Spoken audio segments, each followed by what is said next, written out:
Okay, well, I'm here. I don't have anybody in the room yet. That's very unusual.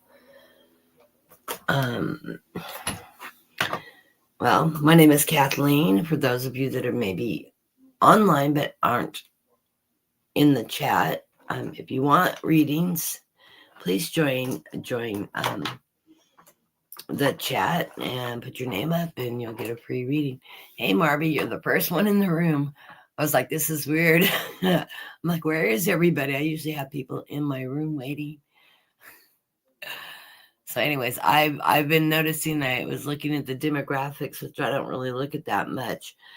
That I usually have about 10 to 12 people in the room for readings, but I have 20 to 45 people watching in the background. So I'm trying to encourage people, if you're in the background watching or you're watching it delayed, please come over and join us for readings. General readings are free, and during the ones that are labeled spiritual readings, I'm throwing cards, and I'm also pulling oracle cards because I do that on Sundays. I mix oracles along with card readings. And then if you want ask a question, I ask for a $5 donation for single questions. It helps me cover the charges of that it costs to run the software programs, to run the programs. But you can donate if you want to.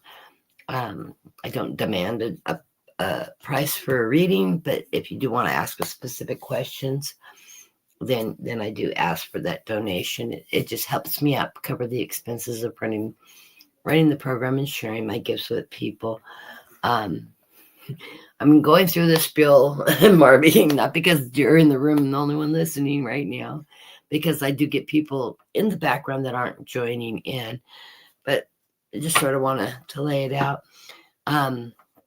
If the room's not over full, a lot of times I'll do a full card reading for somebody new that I haven't actually seen in the room before, on me, just as a thank you for joining us and supporting the channel, because it helps my channel build. And I have gone on several sabbaticals because, as many readers out there, when we have these gifts, we also have tendency to come to this world with medical issues and stuff. By using this energy, it takes a lot out of us physically, and you'll hear different readers have health issues.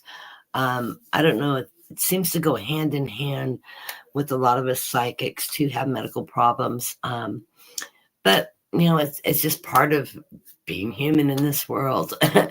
Anyways, that's my little spiel for now. Those that come in and watch after this broadcast is, please come join us. And I believe you only have to be subscribed to 5 minutes to jump in on the chat. I don't remember how to have that set. I may not even have it set for a waiting period to join the chat. So come join us and get a reading from me. I love to do it. It's why I'm online and offer free readings to people, because it's a gift that I give back to people. And if you are interested in doing a free reading, in my pull down menu or my description, someplace I've got my email address. You can email to the Guide at Light 333, and put in the subject readings and what time zone you live in, what time would be good to you. I like to schedule them about a week out, because when I do private readings, it's not the level of reading I do online. I actually do a meditation and a deep dive, and I connect with your spirit guides. I channel while I'm reading, but I go into a deeper channel, and I connect with loved ones and things like that. Whoever steps forward that's connected to you will come out in the reading. So it's a very different level of reading than what you're getting online. And you'll find that anytime you go for private readings with psychic, the level of reading is very different for a private reading than the quick online readings. Yes, I'm channeling, I'm connecting to the guides of people in the room that are stepping forward and stuff, but it's not that concentrated in depth. And I have had readings a week out that literally loved ones have stepped in and kept me awake at night because they have messages they want. And I end up with a tablet taking notes as I'm channeling before I even start throwing cards on anything that's being asked during a private reading. So it's interesting. And yes, if you're doing a private reading, you can also throw some questions out there that you want me to address. I'll get it when I'm done. No, yeah, give it to me just in case my blood sugars drop because I haven't eaten today. Thank you. A little ketchup. Mustard, ketchup. Time got away from me today, as usual. I was in the kitchen making dinner, stuff popping it in the oven. So when I'm done, it'll be done, and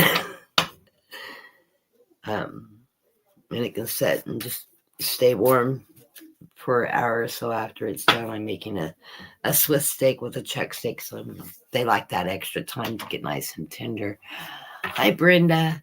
But anyways, and Brenda, if you're also wanting private readings, Reiki, Brenda's our gal. You can go to brendatarot.com, I believe it is, or just go through her YouTube, her link to her. Every timer on your phone? What? Every timer on your phone? No, I don't. Just I will set one though. Thank you. 4 o'clock. Quit bothering me. I'm reading. I'm on live. He didn't realize I was actually live right now. He's trying to being very nice and polite. Yes, I saw that. I haven't talked to Tammy personally. I haven't given her a call, but yes, Tammy mother has passed away, and just send her family a lot of love and support.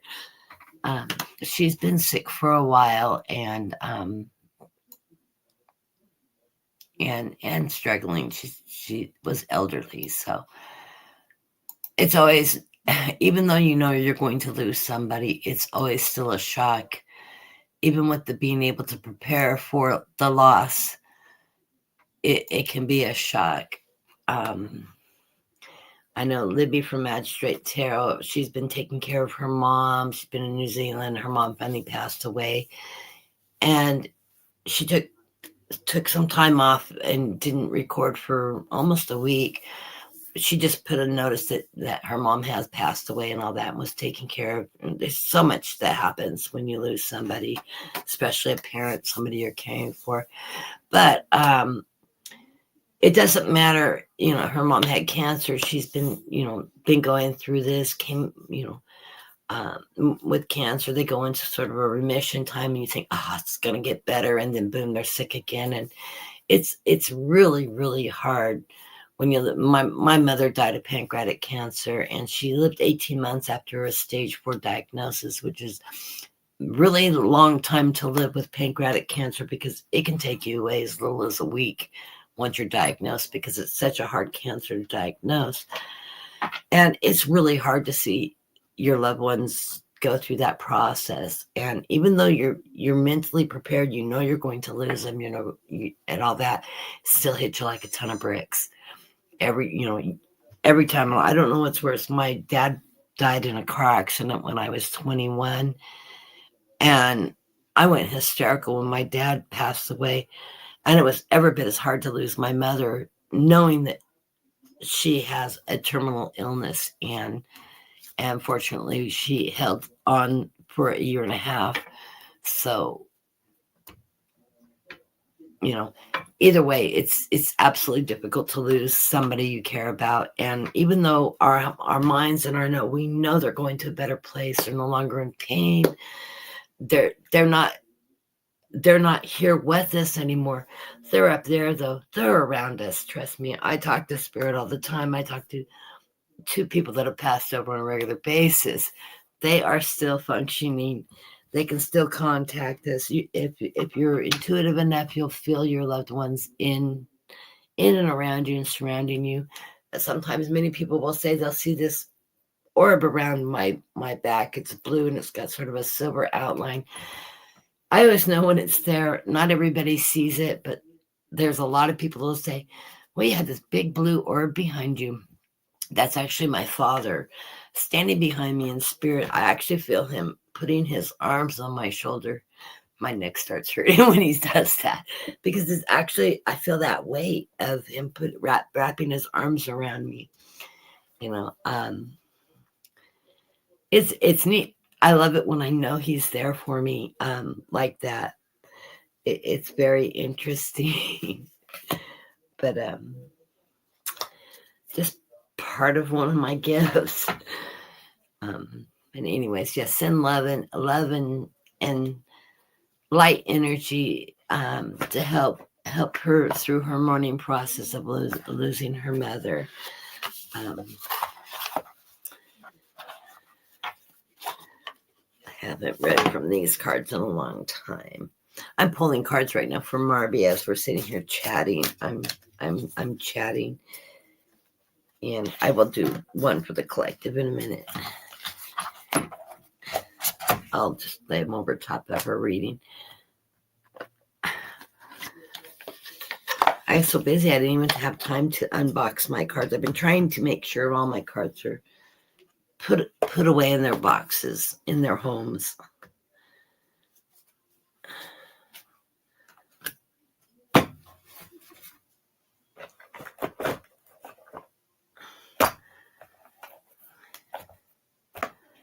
And I think I'll pull a postcard. I'm doing multiple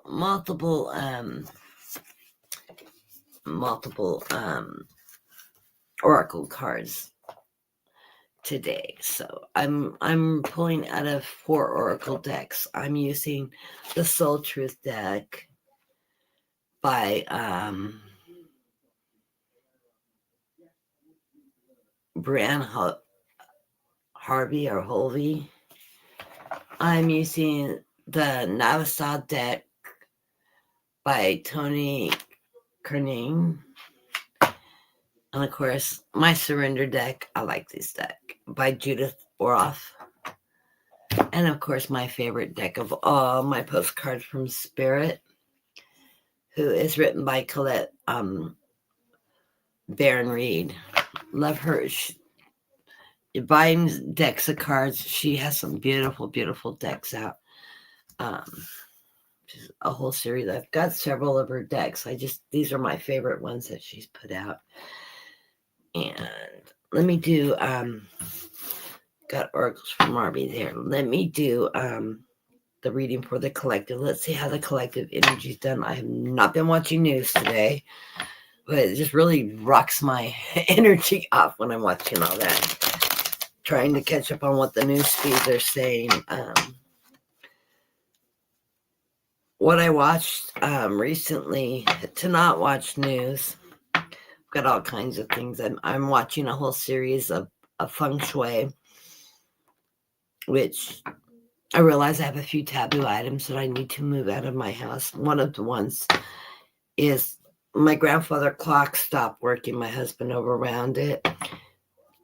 But it was a gift from my mother, and I love it. I haven't had the money to take it down to have it fixed. And because I'm moving or wanting to move soon, I also want to be able to just box it up so I don't have to take it back in the shop from being thrown off alignment at all. So I'm sort of waiting to get it fixed. So it's still hanging on the wall, but I really need to box it down because it is bad to have clocks in your home that aren't keeping time because it stops the rhythm. It's like a heartbeat in your home. It's a movement of time. It's bringing you forward. It's moving the energy in your home. So to have a stagnant clock that's stuck in time stagnates the energy in your house. And I don't have one in my, I have 2 of them because I have a clock a beautiful antique clock that a friend of mine gave me. That's one of those curved top mantle clocks that has all the Windsor chimes and everything. I just need to take it in and get it repaired. It's also been those old clocks that wind, they get overwound. People overwind them. And that's the problem that's with that clock too. And I actually want to learn how to do that. I need to take a coursework on working with clockworks because I'm that weirdo math person that also gets involved with engineering things and all that kind of stuff. And I can fix things, but I'd like to take a class on doing it right so that I could work on my own clocks as like stop working and stuff like that. Weird things that I get into that I find entertaining. Yeah, I get out there and work in my husband's shop with him when he's out there building stuff and or he's fixing engines and stuff. And I have small hands, so I can get all those little tiny parts. That he has very large hands. He's a Cancer, and he has the big claws. And I love doing stuff like that. And it's that tomboy in me. So I'm very mechanical. I'm very visual. And I get my own blueprint of how things go together. I visually see it. It's really weird. So it makes me very good at putting, that mechanical side of things. It's visual for me. And nothing's better when you can fix something that's that intricate yourself. But I need to take coursework on it. And I have books on it, but I really like to be over the shoulder of somebody that knows what they're doing, that can help guide me through the intricacies, because clockworks are intricate work. And I don't want to work on watches. I want to work on clocks. I've always had this dream of having a wall of clocks, of different antique clocks and stuff. And I would love to be able to buy them that aren't working and then repair them. Just because I'm a weirdo. Okay, the underlying card for those of us in the collective is that Four of Wands. We've got a great foundation. We have good upbringing, knowledge. We have the ability to take care of ourselves in the period of time that we've come to life to endure with all this change in economic change and diversity, and that's happening in the now that we're living through. We are living in a period of extreme history. When you're living it, you don't realize how important it is. This will be a period of time that is studied by our generations to come, our grandchildren, our great-grandchildren, the grandchildren. This will be like us studying World War II or the Civil War or the Revolution. We are here in a time of a great, big, huge impact of how this country's ran over 250 years, not only in the United States, but worldwide. The impacts of this period of time we're going through with the Trump administration, the disruption of trade agreements and all that. So we've got a great foundation. We are going to make change.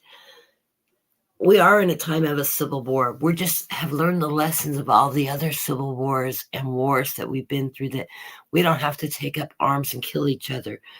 We have to stand in arm and stand up for what we believe in. We will change this nation by standing up to what's going on and have our voices heard. It is that period of time that we're making all this great change. And when we come out on the other side, I'm going to tell you my visions of this. What I'm getting from my guides is the world is going to change dramatically. We're going to have a change of technology. This big brother watching us through cameras, AI controlling everything that they're using is a fear base right now. It will be functional. It will not be a big brother's out to attack you and wipe your accounts out, etc. It will be utilized as part of functioning in our normal life. It'll also support the dynamics of making our health earthier, clean energy, new technologies and stuff. We are in this century, starting in the 2000s up to 2050, we're in this turnpike of great change and a great awakening. People are becoming more spiritual, relationship with gods, the higher powers, etc. Before the year's out, don't be surprised if we don't start seeing aliens actually presenting themselves to everybody in the world, not just the few of us that see them on a regular basis and that interact with them. They will be presenting themselves to the world, and it is going to be, and there's nothing to fear. They're just advanced worlds that are above and beyond. They've already gone through everything we're going through now on Earth. And they've advanced way far. Our technology, a lot of our technologies are coming from them. How they interact with selected people here on Earth. And so, some genius taking a nap just didn't think up, hey, I'm going to make cell phones. That didn't happen overnight. That happened by information technology being taught to a selective few that had the ability to use that engineering process and the reverse engineering, etc. So we are given a lot of information. The aliens are here on Earth amongst us. They are working with our governments throughout the world. It is not anything new, and our governments are actually starting to make people aware of it and admitting this is something they've been hiding for millions of years. And yes, they are really real because they know they're going to be presenting themselves. And we don't need that or Orville Wells or the world, with the people freaking out because everybody spotted the aliens. There will be people that will be so fear-based that they'll just freak out. There's always going to be a pocket of those that don't believe in anything other than, I'm going to be sarcastic about this, but sort of a truth base behind that. Over the evangelical group that only think that mega is the, that type, that are brainwashed into one thought process and one belief system, and not realizing that if they studied theology, etc., they would discover religion across the world has a connecting cord to every type of religion. I've done a lot of theological studies over my life. It was part of my reconnecting to my relationship with God. And so I need to understand religion, and not just the religion I was raised in, but the belief systems of people all over the world, because we are more alike worldwide than we are different. And that's what right now a lot of people are learning, is that yeah, we've got this division of black, brown, and blah, blah, blah going on in the United States, which I do not believe in personally. We're all human beings. We're all cut from the same cloth. We all have the same dreams. We all want family love, the ability to support ourselves and to support our loved ones and to have community, etc., etc. Nobody has a separate closed up box dream that's not part of the dreams everybody has. And the same thing with religion. If you really talk to people about their belief systems, and one of the things I did in college was I actually was in a group, a theology group that was multi-religions, and one of the things we did was we talked about different aspects of the Bible, of the different religious books and the religious teachings, and compared and contrast how it was taught in our families, how our ceremonies, our holidays, our celebrations of different aspects of religion, how much, and what we were all finding out is we're more alike than we are different. We may have different ritual patterns of how we pray, how we, one church may say, I grew up in a church where you didn't put, walking into a Catholic church with all the icons, the Mother Mary and all that, stuff like that. No, those were no-nos in the church that I had started in. We didn't have icons and stuff, religious photos and pictures and statues. I mean, if you wore a cross, you wore a simple cross. You didn't have Jesus on it, that's just the first church I went to. Now, same religion in another church, they weren't that restrictive, so it's the least of the issues in religion and belief systems. But we all get the same message. Everything's coming from our heart, out of love, out of the caring for others, out of the humanity. It's not, and I always say when somebody does the sinner thing to me, or, oh, you don't believe in that, I believe you're going to hell, thing, or, oh, you read tarot, you're a witch and you're going to hell. Trust me, we've all heard that. If you're a reader, we've all heard that. No, I don't practice dark magic. I don't practice that kind of things. I work in the light. I work for the good. That doesn't matter. It's somebody told them this is bad. But yet they go get advice from their grandmother that's very intuitive. That's the funny part. Is even in religion we have that aspect. But anyways, let's go on with the reading before I babble on for an hour. The next underlying card is death and rebirth, which is, I think, part of what's coming up in my conversation here.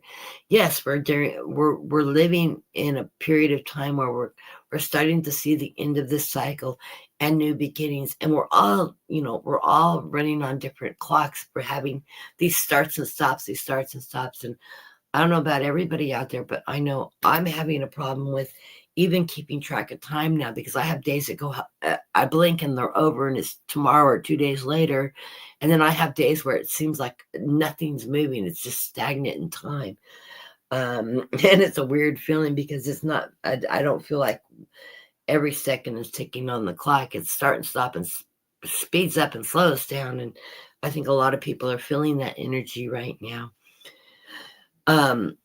Everything's happening quickly, though. We are in an accelerated period of time. And from what my guys are telling me, as we're watching all the unraveling of our president, and the world's watching, the world's feeling this energy, everything coming out. I mean, his whole past is what's going to take him down. It is not one specific person. It is the everything that he has done in his life is unspiraling now. All of his crimes, all of his sins, all of his everything, it's coming out to the open. He has created his own atmosphere for his world to implode. I can tell you right now, he will not be prosecuted in the court of law and thrown in jail. If he goes to jail, it's because somebody actually managed to get cuffs around him and stuck him in contempt for an hour or so. That's about all he's going to see of a jail cell. But karmically, the man's got dementia. He's living in a delusion that's unraveled around him, and he's aware of his dementia. He's aware his cheese is slipping off his cracker. His body is going through a decline. He's literally just dying before our eyes, basically. His body's shutting down. He's got problems on the back end, problems on the front end. He's got dementia. They're giving treatments for that. He is getting in-house, in hospital medical care as an outpatient. And because he has a medical team that does it, that's why he's always got the IV lines and stuff like that. They're keeping his chemistry as balanced as they possibly can. If he's dehydrated because he doesn't drink water, they make sure he's got an IV to hydrate him. If he needs vitamins and stuff like that, and he's, because of his wonderful diet of McDonald's, they give it to him. They're doing everything to keep him as healthy as possible, but his body isn't keeping up with the deterioration. He's an 80-year-old man in the process of a dying process. Will he die? That's not how he's leaving office. I do feel like in the next, I keep on going around 6 weeks from now, within this period of now until summer, and it may be closer to the midterms, he is going to have a catastrophic medical event that is going to make him unable to continue. I see him staying in office, unfortunately, to the midterms. I know they're trying to impeach and all that. Will they do it before then? We're hoping that's that free will part of what I'm getting in the readings, because I keep on seeing both situations. But I'm not seeing one shining over the other. It still has free will around that. The inevitable, how is he leaving office? He will leave. It will be health related. But when he falls, he is going to have like a major stroke, heart attack. It is going to incapacitate him, but he's going to live through it. He is not going to drop dead of a massive heart attack on stage, and that's the end. They will do a lot of covering up. He will be hospitalized, and he will not return back in the office when that event happens. He's not going to recover from it, and that's why I keep on seeing stroke. It's heart related. It's coming from his heart. It's coming from a rhythm problem in his heart, along other medical problems he's having. And he is going to have a stroke or a brain bleed or something from some of the treatment he's getting.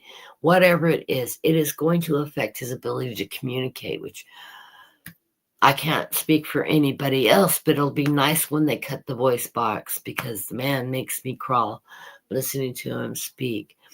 And they'll cover it up and try to minimize it. You'll see a bunch of AIs come out like he's actually real out and about and doing that things, but they're AIs.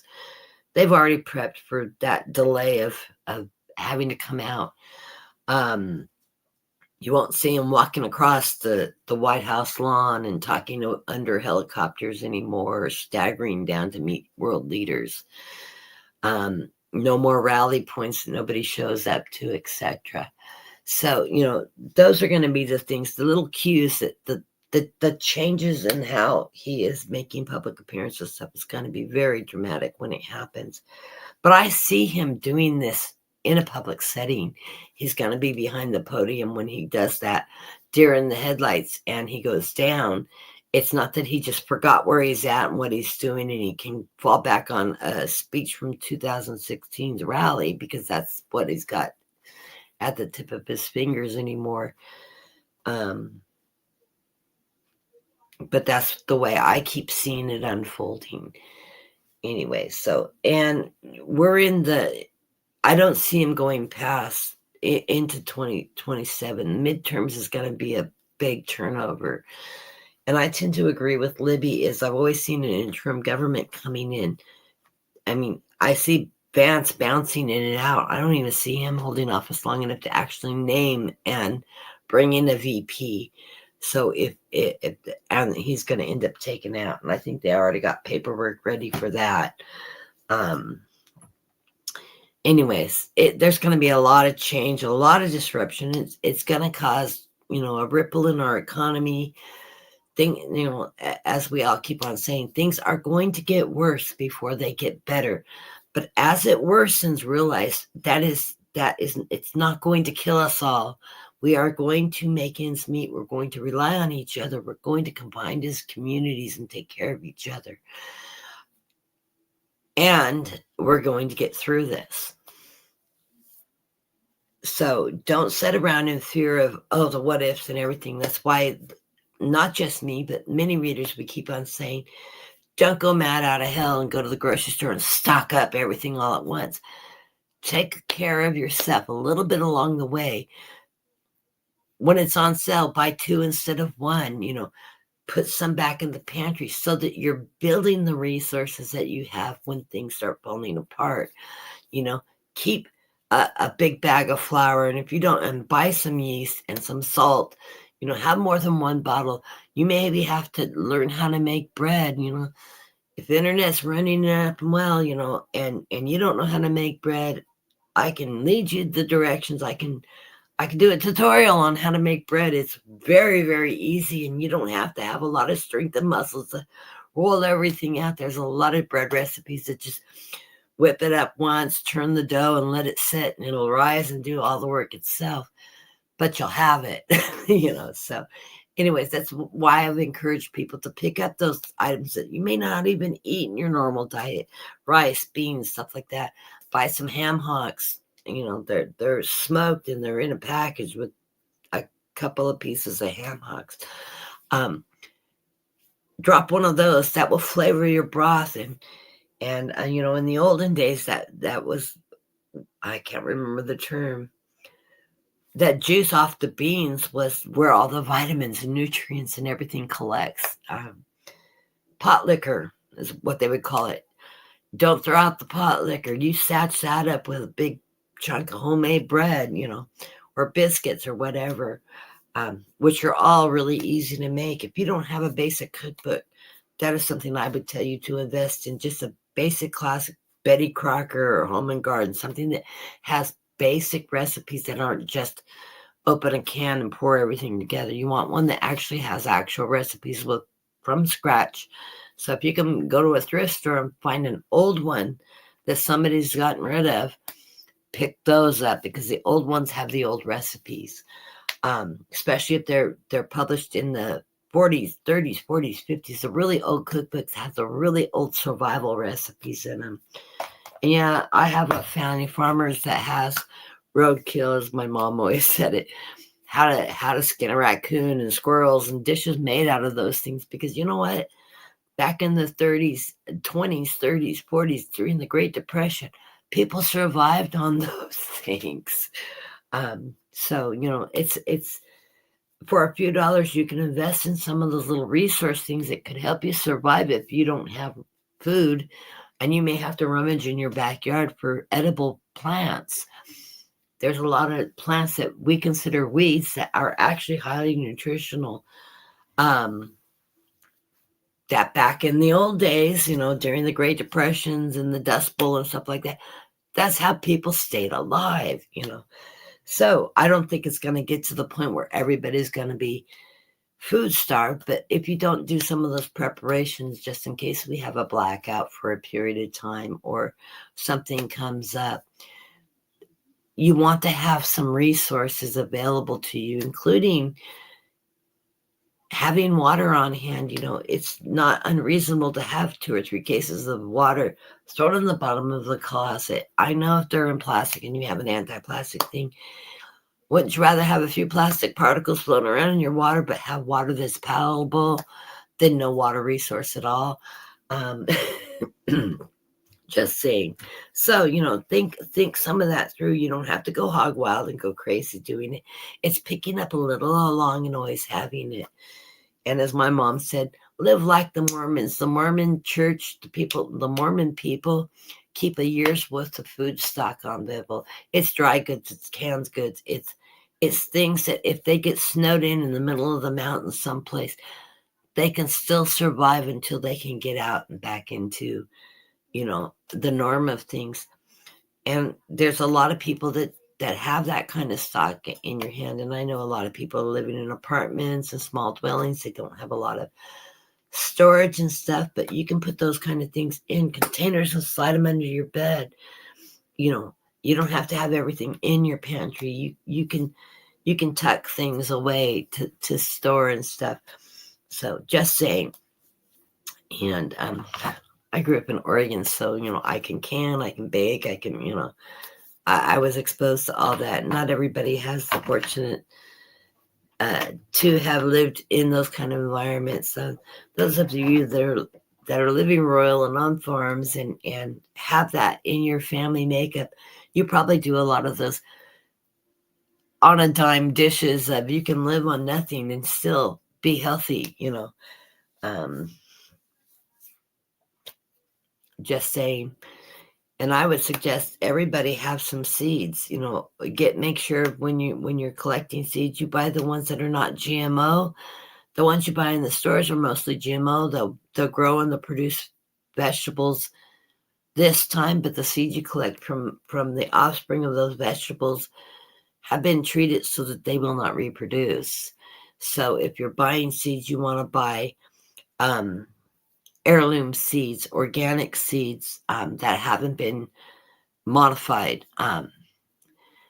Some things in the grocery store, you can plant the seeds and the stuff in the grocery store. They might produce a little bit of fruit, but it will not be the quality in which you purchased it originally from.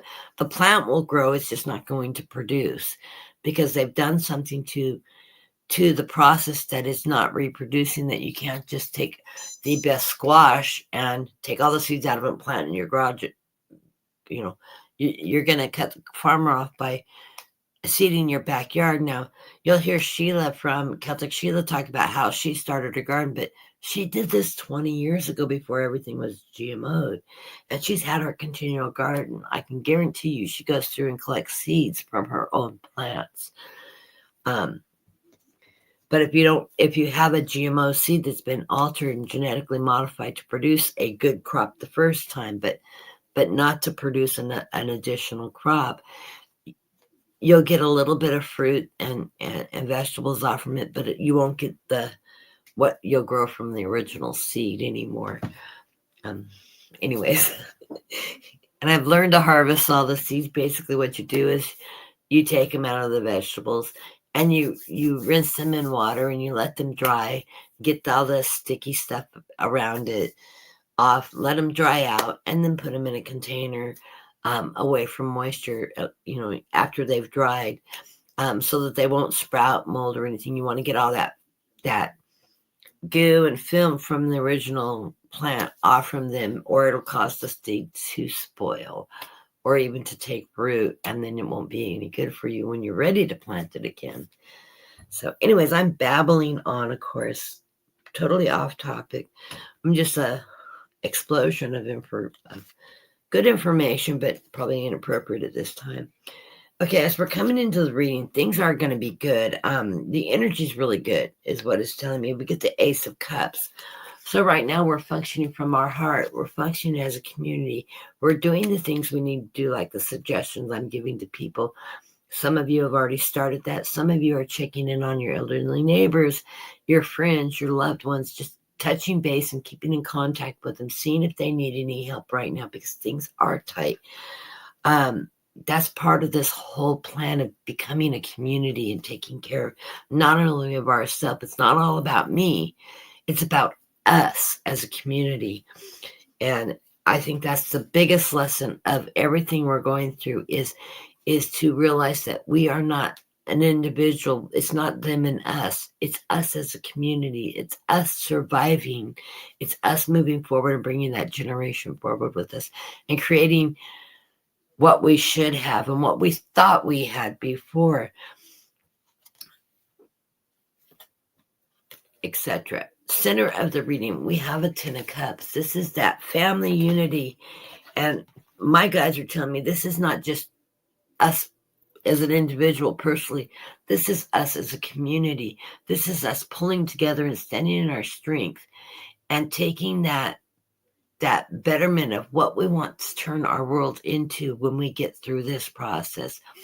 It's going to be a slow, long process, but it takes everybody as a family, a happy family, to get that abundance, to get things we used to purchase done. If you need some work done in your house and you have ability to sew, and see, it may come down to that we're wearing the same clothes for 5 years and we're not going shopping every season for a new outfit.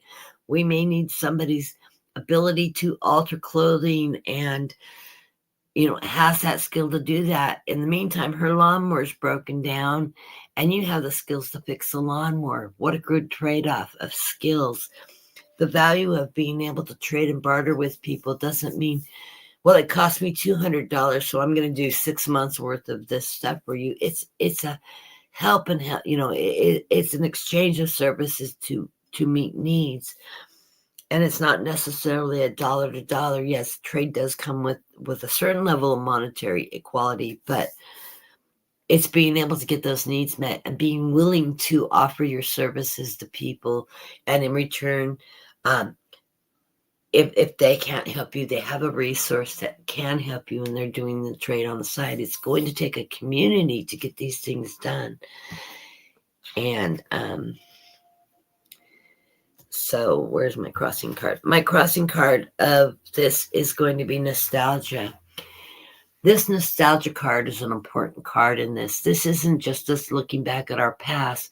This is knowing that there are people in our communities like me, that I've grown up with a background of farming and canning and cooking and things like that, skills that I have, that someday may need to take that to my neighbor that's done nothing but living off restaurants and fast foods, because that's how their family has been living for the last generation or two, and teaching them the skills that they can make anything they could have bought and it costs them pennies on the dollar. That's a skill I can teach somebody if it comes to that need. Somebody needing to know how to prepare a meal, and maybe a group of me and my neighbors coming together, everybody contributing and making that local pot of stew so everybody can eat. It's easier to everybody contribute something to the pot and many eat than only one person having a meal, So those are some of the things that we need to consider that we may have to face.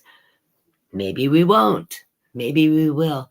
But knowing you have those skills and you have, when you're sitting there trying to rack your brain, I don't know how to, if I had to do something, I really am not that talented in anything. You are. You just need to be creative about how you do it. You have skills that other people don't have. Those of us that have had a vast, now I'm in every 3 years growing up. I've lived in the big cities. I've lived out on farms. I have lived up in the mountains surviving with no resources, and had to manage to keep myself fed while I'm pregnant. I've had a very unusual life. I've learned to survive when I didn't have a resource to survive. And I had a lot of help from people around me that helped me survive on my own, because I wasn't married to somebody that gave a shit if I had food in my mouth for his child or not. So, those are skills I've learned in my lifetime, and other people around you have those skills too. So realize that there are people out there that somebody that you may never talk to may become somebody that you really rely on out there. So finding relationships and stuff with your neighbors and people around you, even if you're not on a day-to-day social basis, you need to introduce yourself, get to know the people that are around you, etc. Because there may be a point in time that we get where we're going to rely on our community, however big or small that network is, that we are going to help each other out through some pretty tough times. We don't know how bad that is going to be. I don't see people dropping dead of not having anything, but we may go through some periods of time where utilities, other resources are not of high abundance, or food shortages in stores, but people are prepared, and you have little, but you can contribute. That brings you more, so it's all out there. Above us is the victory card, the Six of Wands. That's us taking action now. That's going to get us through harder times if we need to. We don't know what level of the times is. I don't want everybody to sit around worrying about the fear that something bad's going to happen, but just be prepared just in case it does. Don't dwell on the negative of making it happen towards you by worrying about it constantly. If you're prepared and you're staying in the light and you're doing the things to help yourself, if something happens, it's going to be more help for you than worrying about Chicken Little dropping something on your head. Underneath us, we are the King of Wands. We are standing up. We're taking action. We're being creative as we prepare for something that may or may not happen, but just to have that energy, those relationships, etc., built and designed and out there.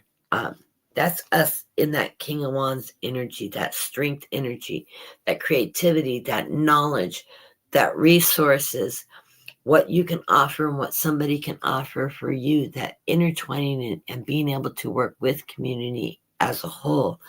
That is that fire energy, that kingdom that is ran by that King of Wands, that creativity, that taking action as a whole rather than as one. Realize we've got the Knight of Pentacles. The Knight of Pentacles is a moving forward. It's a slow moving knight, but it's letting us know we will have the financial resources, and it's not necessarily money or gold. That may be worthless. $1 may be worthless in a time of need when you have something that you could barter with, but we will have that abundance moving forward. That's why we're giving those messages out as psychics, telling you, be prepared. Look for the future of the ifs it could happen. Don't dwell on it. Oh my God, it's going to happen. This is not going to be an apocalypse. Everything's not going to blow up and we're all scrounging in the ashes trying to survive. I don't know a reader out there that's seeing that vision. We're seeing it's tough times. We are going to have some collapse around us. Not the world blowing up, not the United States getting bombed. It's not going to be that kind of apocalypse. This is something going to get very hard. There's going to be struggles. There will be loss of life. There'll be a lack of medical care and things like that. I've even watched a show the other day that says, don't throw all your expired prescription drugs out.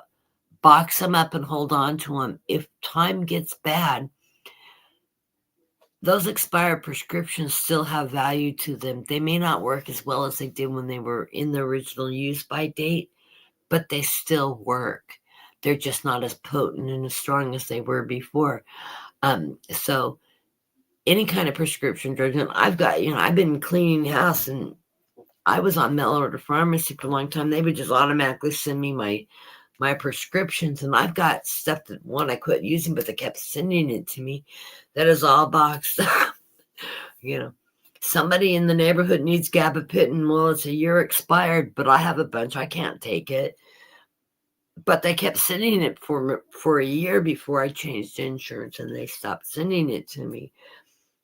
I could throw it all away and just turn it all over to the pharmacy so it could be properly destroyed and not throw it in the trash, because you're not supposed to throw stuff like that in the trash. And now I'm thinking, I'm just going to put it all in a box. If it's in need, I got a lot of different types of medications. I've been ill most of my life off and on, so I've got a lot of excess prescriptions and stuff like that. And I'm really bad about throwing stuff like that out. And I never use it all either. But, I thought, you're right. If somebody needs something and there's no pharmacy around, and I have one that may be a year or two expired, it's still the medication works. It's just not going to be as potent. It weakens over time. But it may be what gets somebody through until they can get the right medication. So it's not such a bad idea. So I made a mind change. I'm not going to take it unless I run out of something. I've done that, taken expired, I take a muscle relaxant. I had one that's, I was out, and it was 2 years old, and it did work. It just wasn't as effective as it was when it was a fresh bottle. But it did give me relief, and I have MS, so I get a lot of tension in my muscles. I needed that to be able to stabilize my ability to sleep and stuff, so I'm not doing all this jerking and having these muscle spasms. It slows down those muscle spasms I get. So I know we've all taken expired medication before. We're human. Okay, as we're moving into the energy, where we're feeling right now is we're feeling the unity of our community. We're working together in partnerships. We're building those relationships not only across the internet, but with our local neighbors and people around us. And we're functioning this is where we are emotionally feeling in the cards. These are that connection we need, those partnership, that emotional connection we need to make it through this next period of time as a collective. We also are feeling this change. This is that Fool card. We're not fools in this process. We're ready to be there in partnership with others to start the new world and make the changes to move us into a positive way. This is where we are right now in this period of time. We're on the brink of a huge transition. It's not happening overnight. It's going to be a bubble pops and then boom, we're starting over now. It takes time. It's building momentum. We're watching him fall. We're seeing the slow motion destruction that we'll look back and say, oh yeah, 2026, what a year. You start making a list after it's behind us, and it'll seem like it happened in a blink of time when it took an entire year to get there. Just like he's only been in office, it's February. He's only been in office a year and a couple months. Doesn't it feel like he's been here for 10 years already? When you look back, it seems like a blink, but while you're living in it, it seems like it's dragging. Spirit is telling us we reap what we sow, which seems to be the message that I'm carrying today in this reading that's taking forever. That is us planting the seeds, growing that garden. And if you have seeds and grow a garden, even if you only have a little tiny backyard, you can produce a lot of food in a very small space. If you're not sure how to do it, follow YouTube's and Small Gardenings. There's all kinds of programs that can show you. You can have a 6x6 spot of dirt. You can produce a lot of food in 6x6 space. It's not difficult. And if you grow something that's highly nutritious and substantial and sustaining, and your neighbor has a small yard next door and does the same thing, you could have an entire garden of a variety that you could swap out with each other and sustain each other's life. It's just a few seeds, So that food for thought. It can be done. If you have a patio, buy a few potted plants, some soil, read up on gardening in a pot or a bin, and it can be done off your balcony. If that's all you have, you can create a garden on your balcony. You don't have to have a plot of land to grow something. The final reminder, the temperance card. Take care of yourself, your health, get lots of rest, help others around you. Be patient. It is going to take time to be here. Don't put all your energy into oh my God, the sky is falling and things are going to fall apart. Put your energy in your faith and your trust, in relationships you build. It's time to meet your neighbors. If you're really a recluse, you don't have to have them in your home and in your space and all that. Just get to know each other. Introduce yourself. Nothing's wrong with knowing the people around you, even if you don't have a deep interpersonal relationship. That may be an introduction that allows you to have a resource.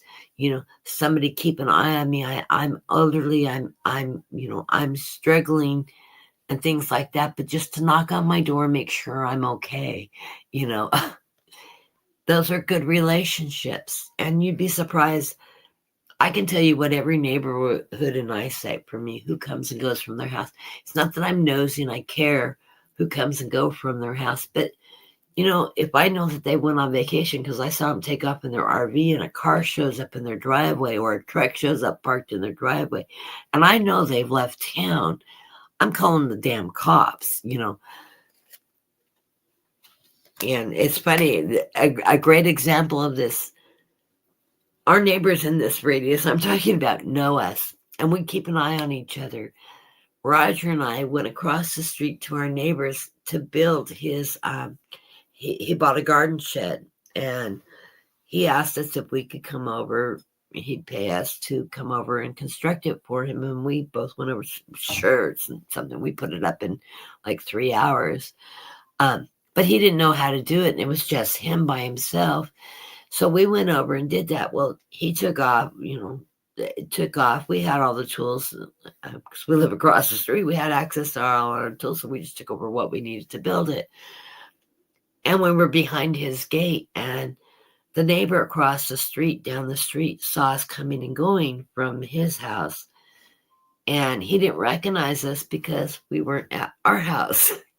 How we recognize people, we know who the people around us are, but when they're not in the place they belong, you don't put the face and the house together. And he came and popped his head over the fence, opened the gate, and says, "Who are you, and why are you in Martin's backyard, and what are you doing?" And we said, "Oh, we're building a shed for him. It's Kathy and Roger. We live across the street in that center house." And once he put our faces to our home, he goes, "Oh, I didn't even recognize you. You're not at your house." Yes, we keep an eye out, and we both thanked him for coming and checking it out, because we do that for people too. And it's nice to know, yes, when you're not at the house you belong to, it's nice to know that there's somebody watching your back. And that's what getting to know your neighbors can be about. Even though you're not personally interacting with them on a day-to-day, and you're not inviting them for coffee every time you turn around and all that, just knowing each other and having that resource that somebody's watches your pattern. Okay, every day you let your dog out to go to the bathroom at 8 in the morning. In the last 3 mornings, we haven't seen you out there letting your dog out. That's not a normal pattern. Maybe I should knock on the door and find out if you're in distress or something happened, because you don't have people coming and going from your home. That's what I'm talking about. Okay, well, that's my reading for the collective. It's good. We are going to be good. We are going to work it as a community, hand in hand with our neighbors, our loved ones, strangers that we don't know that we live near, etc., to help each other out through any time of needs that we're struggling through. It is not going to be we all sit around with a shotgun just in case somebody decides what we have is theirs. And there will be a little bit of that out there, but it's not going to be something that us as a whole are going to experience. And us being the people we are, we would offer them something and not let them take everything. We'd serve them a meal and say, what do you got? Can you contribute? Maybe we can help each other out. Try to de-escalate it, etc. Anyways, I'm going to go to my readings now. I know several people have jumped in the room since I've been gabbing on. Let me go up through here and grab people. A lot of chit-chatting. Okay, there's me. I know I've got Marby. I may get people on. I've got Marby, Ascending Butterfly. Like I said, people that are listening in the background that are not chatting, and I know you're out there, please join us and get on the list for a reading for yourself. I know it's enjoyable sometimes just to listen to readers and not be interactive and involved, but would love you to join us. And I know I'm getting an audience of people, and those of you that are watching this on a delayed watch, come joining us. I come on at 2:30 to 3 o'clock. I'm trying to go for more than 3 o'clock in the afternoons on Saturdays and Sundays because it works better into my functioning day right now, or dysfunctional day, whichever we want to call it. But come join us and at least come in and put your name in and just say, can I have a reading too? Even if you're not interacting with the grout, you're so welcome to come join us. And if you want to chat with people, join us. We're all open to that. We're all here as a community. Or if you just want to be quiet and keep to yourself, that's fine too. You don't have to interact with readings if you don't want to. But if you want a reading and to get on the list, just come in and tap in and put your, say hello, and that will get you on the list for a reading. So, okay, I'm going to read my list. And if I haven't called your name, I'll pop back over to the feed. Let me know so I can add you, because, yeah, I'm dyslexic, and as I'm scrolling through, I may miss somebody. First of all, I got Marby. I've got Brenda, my dear friend Brenda, and Ascending Universal Butterfly. Love your name. Another butterfly lady here. I have Lotus. I am not going to tear that apart. Surrender. My ability to read basic words is tough enough. Okay. You know who you are. I'm just going to shorten it down to Lotus. And I love your flower. And I love lotus plants. They're beautiful. I got Brenda on here twice. I'm going to take one of them off. And Tammy. Okay, so Marby, Brenda, Ascending Butterfly, Lotus, and Tammy. There's got to be more than 5 people in my room. I don't have YouTube up, so I can't see the count.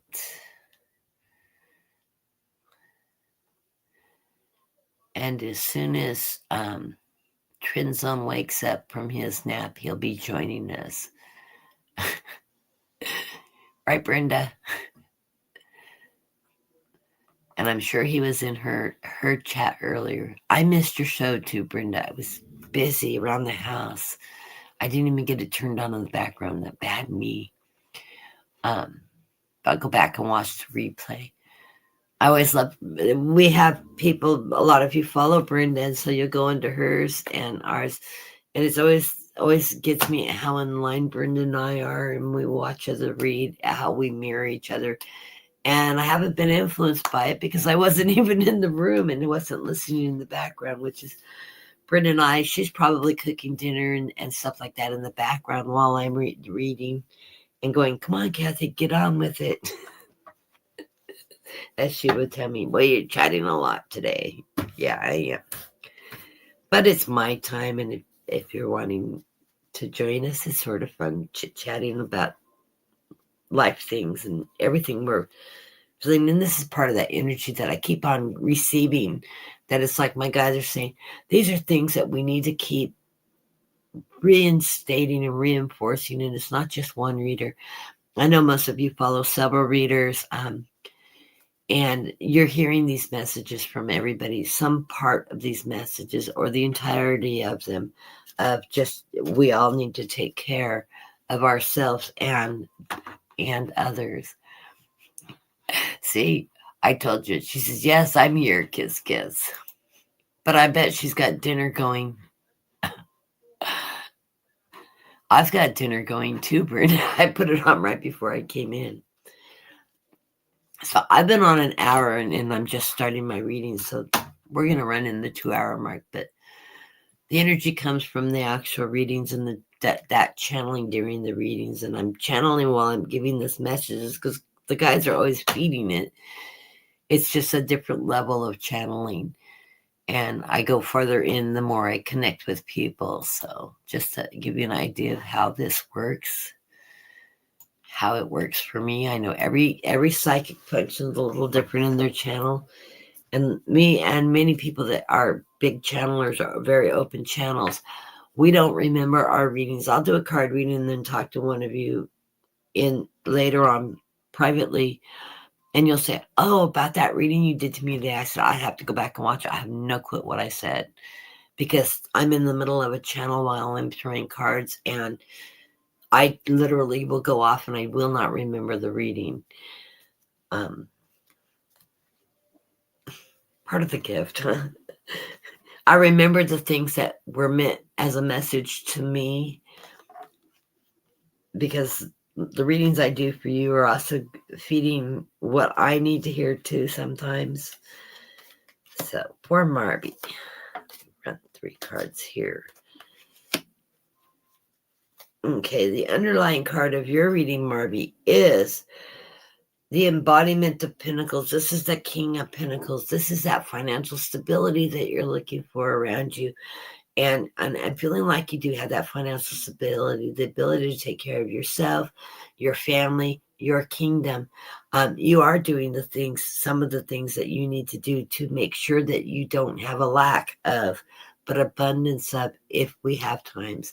And just like I said, it just takes an item or two on a regular shopping spree, grab an extra this or an extra that. I always highly encourage basic staples in everybody's pantry, but also realize that you need some seasoning, you need a little bit of bouillon, things to bring flavor, salt, pepper, spices. So if you don't have a lot of those things, buy yourself a little variety of this. You can buy them at the dollar store, little bottles of different seasonings. They're inexpensive. They're good. A few herbs brings a lot of flavor out in a dish, but everything needs a little salt and pepper. So make sure you have those basic staples. Also, baking powder, baking soda, those are levity things. If you want to make biscuits, you may need one or both of those to make a easy biscuit because that's the only kind of bread you know how to use and you've ran out of yeast. So those are things that you have available to you. I keep powdered milk. I don't drink milk a lot now, but I cook a lot with things that require milk. I have powdered milk and powdered buttermilk. I keep a supply of it, and I usually buy a pretty good sized bag. If I can find a jumbo bag, I'd have one. Because when I need milk for something, I mix up what I need and utilize it. When you cook it, it doesn't taste like powdered milk. It tastes like you put fresh milk in it. It takes that. All powdered milk is milk that has been dehydrated, all the liquids taken out of it and rehydrating it does change the flavor a little bit if you don't get the right mix. But if you don't have it and you need milk for something, if you have powdered milk, you've got something that stretches into a lot. It takes very little space. You get, I think, maybe 8 gallons worth of milk out of one good sized package of it.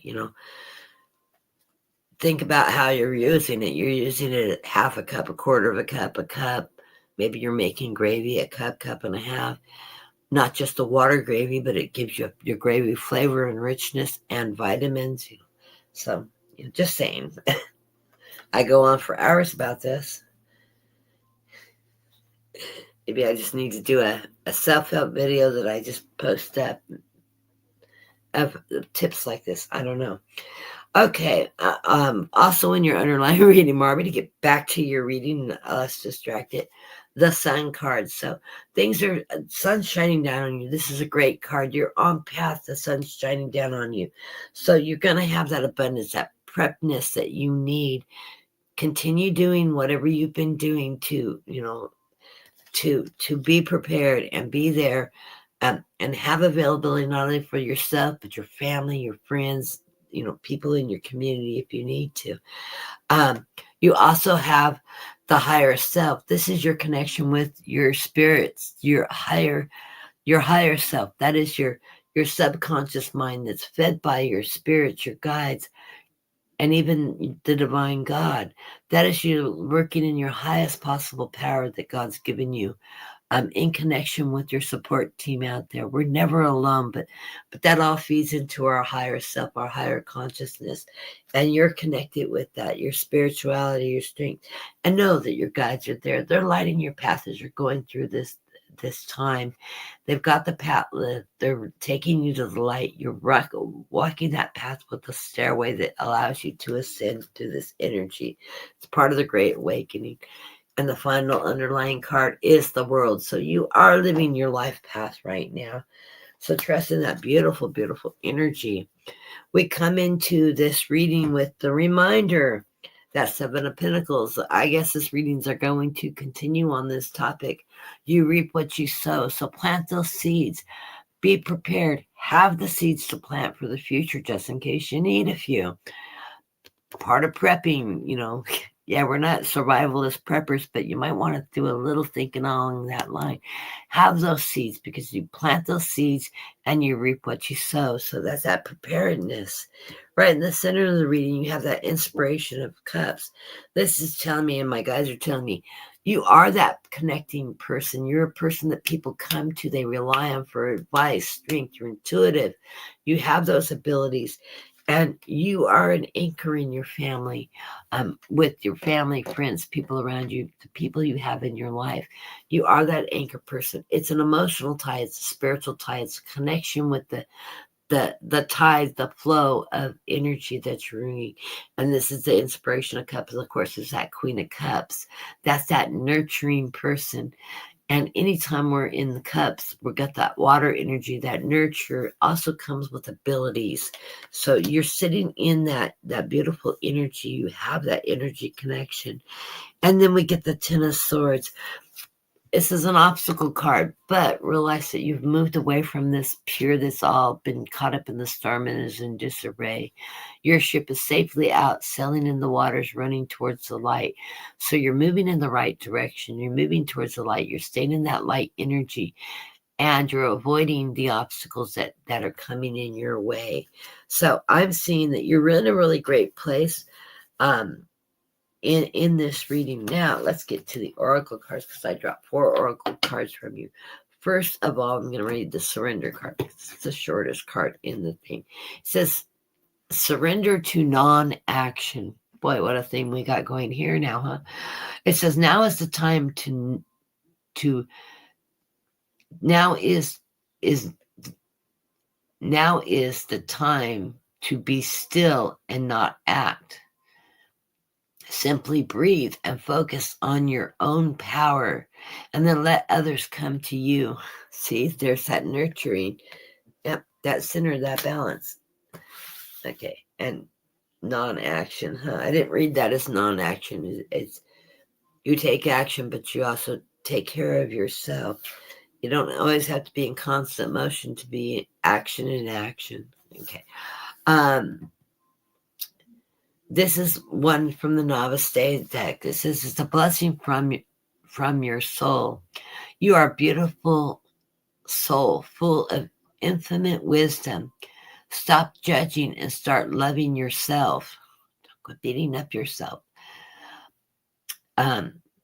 You are blessed with the endless potential and on the verge of a transformation into the radiant being that is your true essence. Shine your light and allow the blessings into your heart. So I think that's part of that acknowledgement of your awakening, your connection with the divine, with your spirits. That's trusting in yourself, giving yourself the credit and the recognition of who you are, how you've developed, and your contribution to others around you. That's why they come to you. Okay, and then this is who can serve today. Who can I serve today from Soul Truth? And it says, in a world of lacking soul-to-soul connections, small, simple acts are what create the biggest and the most lasting impacts. We shift our own pain and experiences and accolade to love when we lose ourselves in the service of others. Who needs you today? Boy, there's a theme going on, huh? Today's soul action. Listen to your heart. Who needs you? Make one soul connection today and give solely to spread more love, expecting nothing in return. Notice the joy that you feel when you serve others. So just spread that love out there, like I've been saying. Get to know the neighbor that you've never talked to. Say hello, introduce yourself. Show that you care and you've acknowledged their presence. That's sharing the love. Okay. I am on a roll with this theme today, aren't I? The message from the postcard from Spirit is be fearless. It says, dear you, sometimes it's wonderful to give, but there are times you might find yourself overgiving. Now might be a good time to check in and see where you might be cutting. You might be cutting off the flow of abundance. Let others give to you, even if you are more comfortable being generous. I have that issue. I know a lot of people do. We're givers, we're not receivers. And being the giver, the healer, the rescuer. So me. This card's meant for both of us, Marby. In the art of living, we sometimes overlook the important skills of receiving gracefully and with gratitude without diminishing yourself or trying to deny vulnerability or bringing an agenda of equality to it. Receiving is hard for some people, maybe you. I know it sure is for me. You do not need a this for that in your exchange with others. You are doing good in the world, and let the world give back and support you.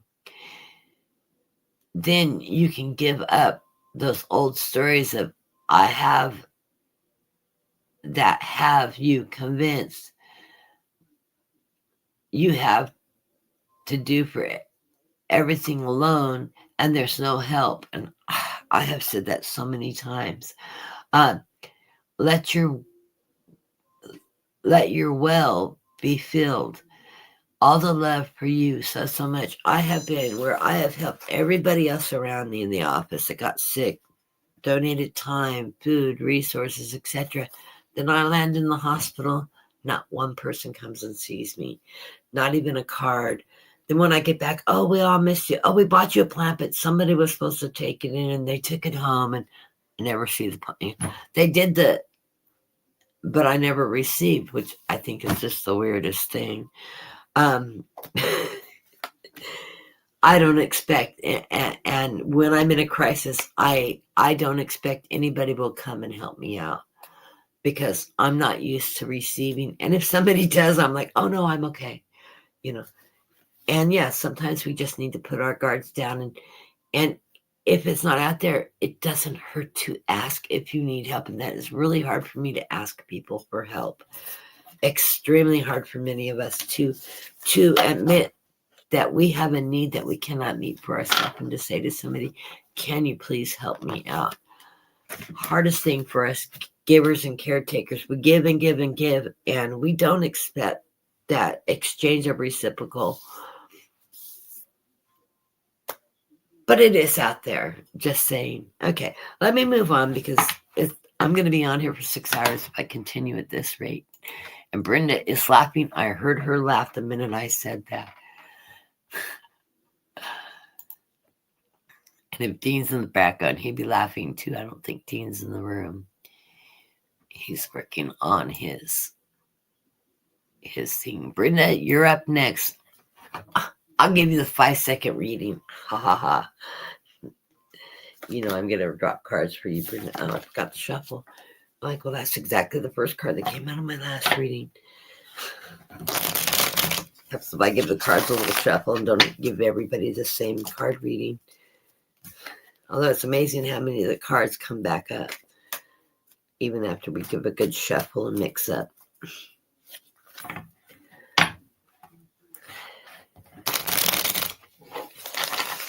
Less talking, more reading. We'll talk later and catch up, Brenda. I don't have my chat open. She's probably laughing her ass off right now.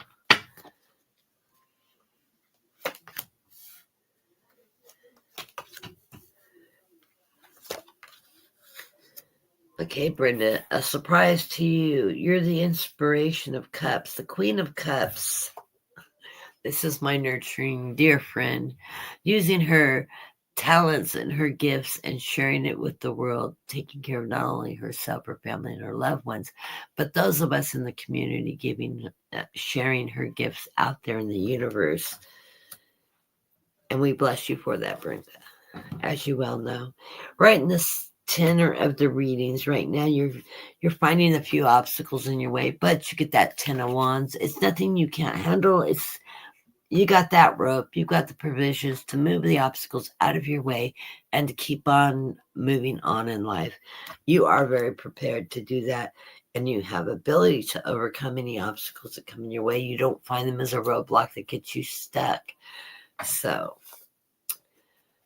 and then we have the 9 of Pentacles. So this is that financial security that you have. You've had that built up. You have those resources available to you that are there. Spent a lot of time doing it, and you are prepared for whatever's coming your way. So you have that financial security and everything that's going on there.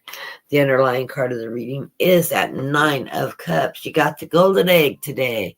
Yes, that's abundance. That is the abundance in your life. That abundance you have because you share your gifts and you receive in return. You have that natural, what do we call it? As you give, it pays back tenfold. That charity card, that's where your abundance is coming from. You are who you are, and it is there when you need it. I was joking with Dean. My sister kidnapped me again because she wants to go gambling. She covered my gambling. And we'll talk later about the whole story behind that. Because she didn't want to go alone. And by covering me going with her, I get to enjoy the time with her and spend time with her. I hate gambling, by the way. I find it extremely boring. I'm not into the bells and whistles. It feels like I'm in a room of chaos. But my sister absolutely loves to gamble. And to have the company and enjoyment and spend some time with me doing what she likes to do is part of the way she shares herself with me. She's happy to drop me $60 or so.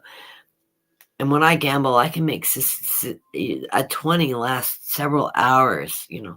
I'm just not into it, and I'm not aggressive. I just take my time, and when I double the money, I cash it out, stick the thing in my pocket, and I only play on what I've started with. And then I usually walk out with a little bit of something that way. But we had a really good time. So anyways, I lost track of why I said that, brought that up. Okay, you've got the oneness card. Of course you do. This is your connection with the complete divine energy, God, the divine, whatever we people out there want to call it. I don't want to be um, put religion on anybody. I'm not here to preach. I'm here to just say your connection with that higher power, that higher source, whatever it is you want to connect it to. I know with Brenda, it is God. It's a connection with God, with the divine energy, and that connection of not only being connected with it, but being given the gifts to share that connection and help other people in that process. You have the embodiment of swords. That's that king of swords that's standing in your truth and power. That's taking charge with that energy and that strength that allows you to be there for not only you and your family, but your community and those that are all involved in our complete communities out here as readers. I mean, our communities are vast that we reach out and touch to. Realize that you are just like the rest of us going through this death and rebirth process. We're all affected by the now, how our individual countries. Brenda is in Canada. She is one of our absolutely beautiful soul neighbors, despite our president's idiocy.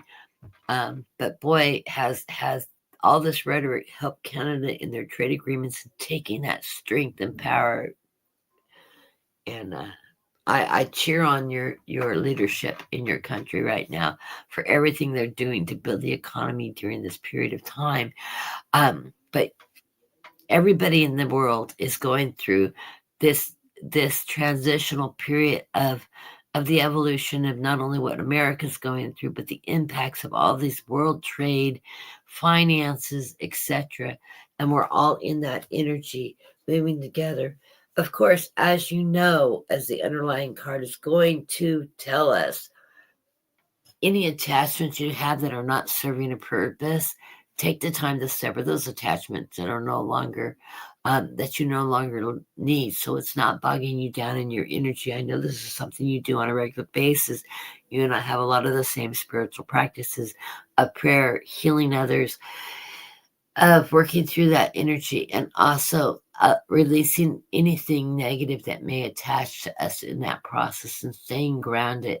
And it's very important that everybody in the community hear this card, that if it's not serving you and it's weighting you down, a piece of your past is weighting you down, it's time to allow yourself to be free of those thoughts, that energy. Cut that tie, cut that umbilical cord, because it no longer serves a purpose. And so a card for you and all. And of course, you get the inspiration of Pentacles. This is that Queen of Pentacles. This is that creative queen that uses her idea, her mind, her literature, her connection with God, the divine. You use all those beautiful energies, and it is rewarding to you. It brings you stability. It brings you good health. It brings you the ability to use your healing energy in all that. I love the mushrooms in this card. The healing goes, the mushrooms, see the mushrooms. Not just the light bulb and the alchemy here. It's the mushrooms too. That ability to heal. I love symbolism. These are things that when I'm reading that helps me piece together what the message is. If those of you that are not understanding why I'm pointing out why I'm seeing these particular items on this card triggered this message from my guides. This is what they wanted me to see out of it. Those of you that have abilities that don't quite trust it, what you're receiving and how you're receiving it, maybe this is part of me showing you that how the little things that we take for granted that pop up in our head, our thoughts, are suddenly we notice something that's just out of the ordinary, like looking at a tarot card and the only thing we see is a blade of grass in the background, or the orbs around this energy in this card that are not going to be picked up on the camera well, rather than the somebody from the heaven and the earth reaching out to each other in that energy. It's a language you learn to use as you're receiving messages of how your guides are guiding you through the everyday. The little signs that loved ones are leaving around when they move a precious item, or suddenly There's a flower on your counter. You don't remember picking it. How did that get there? But then that flower reminds you of grandma. And maybe grandma just delivered a flower and put it in your home for you to just have you have that thought, because that's the way it works. And yes, things like that will happen unexpectedly, or something that you've had tucked away in a drawer will just appear out in the open, and you didn't pull it out, and there's nobody living in your house that has been in your stuff to pull it out. Why is it there? It happens. Sometimes it's those little things that you need to see. And yes, you're welcome, Brenda. I know I am so babbling today, aren't I? Okay, I'm going to move on. Brenda, we need to sit down when we have a few minutes to actually have a more than a quick 5-minute conversation. I know we're both so busy. Ascending Butterfly is the next person up, and I'll try not to rattle on too long. No promises here. It's a try. Try means fail.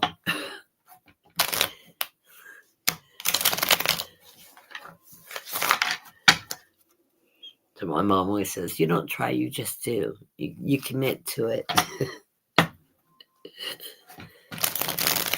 Try gives you an out when you fail at it. Oh, I didn't. Let me pull. Let me see. Let me pull for Brenda really quick, because I didn't pull any oracles for her. Surrender to the ego. I don't think you're a person that lives in your ego. Okay, surrender to ego. Culture, gratitude. Be of service to others and come from the heart. The big ego can work against you, but humility will further your goals. So, I don't know if that applies. Maybe it's just a subtle reminder of a message. Don't know. Okay, Ascending Butterfly. I love the cards that are coming out right here. Boy, movement. There's that 7 of Pentacles again. Plant those seeds. I'm not even going to go on and on for 5 minutes about it. Also, you get the 3 of Cups celebration. So I like how we celebrate with our coffee, not booze, but that celebration of achievement. Something is coming towards you that you have room to celebrate, to be happy about, to acknowledge your accomplishments or the change that's coming, followed by the 10 of Pentacles, financial security. So I don't know if you've gotten a raise, something's changed, it's moving you in that direction, but it's going to also bring you financial stability. Okay. I'm all in here. I'm going to really quickly grab cards.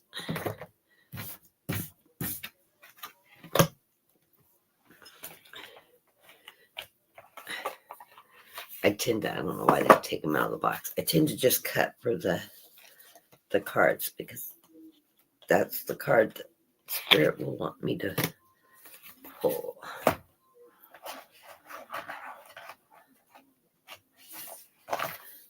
Okay.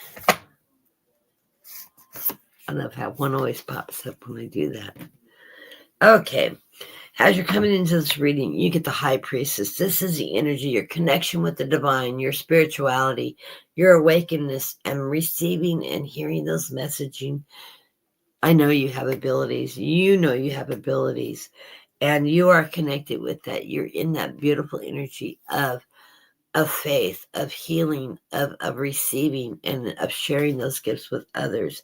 You are right now, right in the center of the reading, it is confirming you are on your life path. You've got the Wheel of Fortune. You have got this. You're moving in the correct direction, and you're continuing to move forward in that beautiful, beautiful energy. And this is telling me that everything is spiritually. Your guides are there. They're doing the work. Their underlying cards are saying, you planted the seeds. We've been with you. You're going to celebrate. You're going to have that abundance.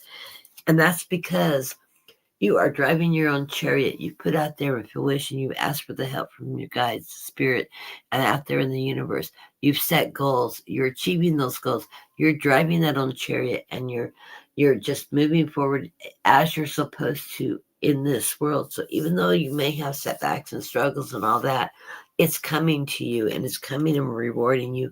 And you're doing what you need to do to be on your life path. So I love the energy of these cards.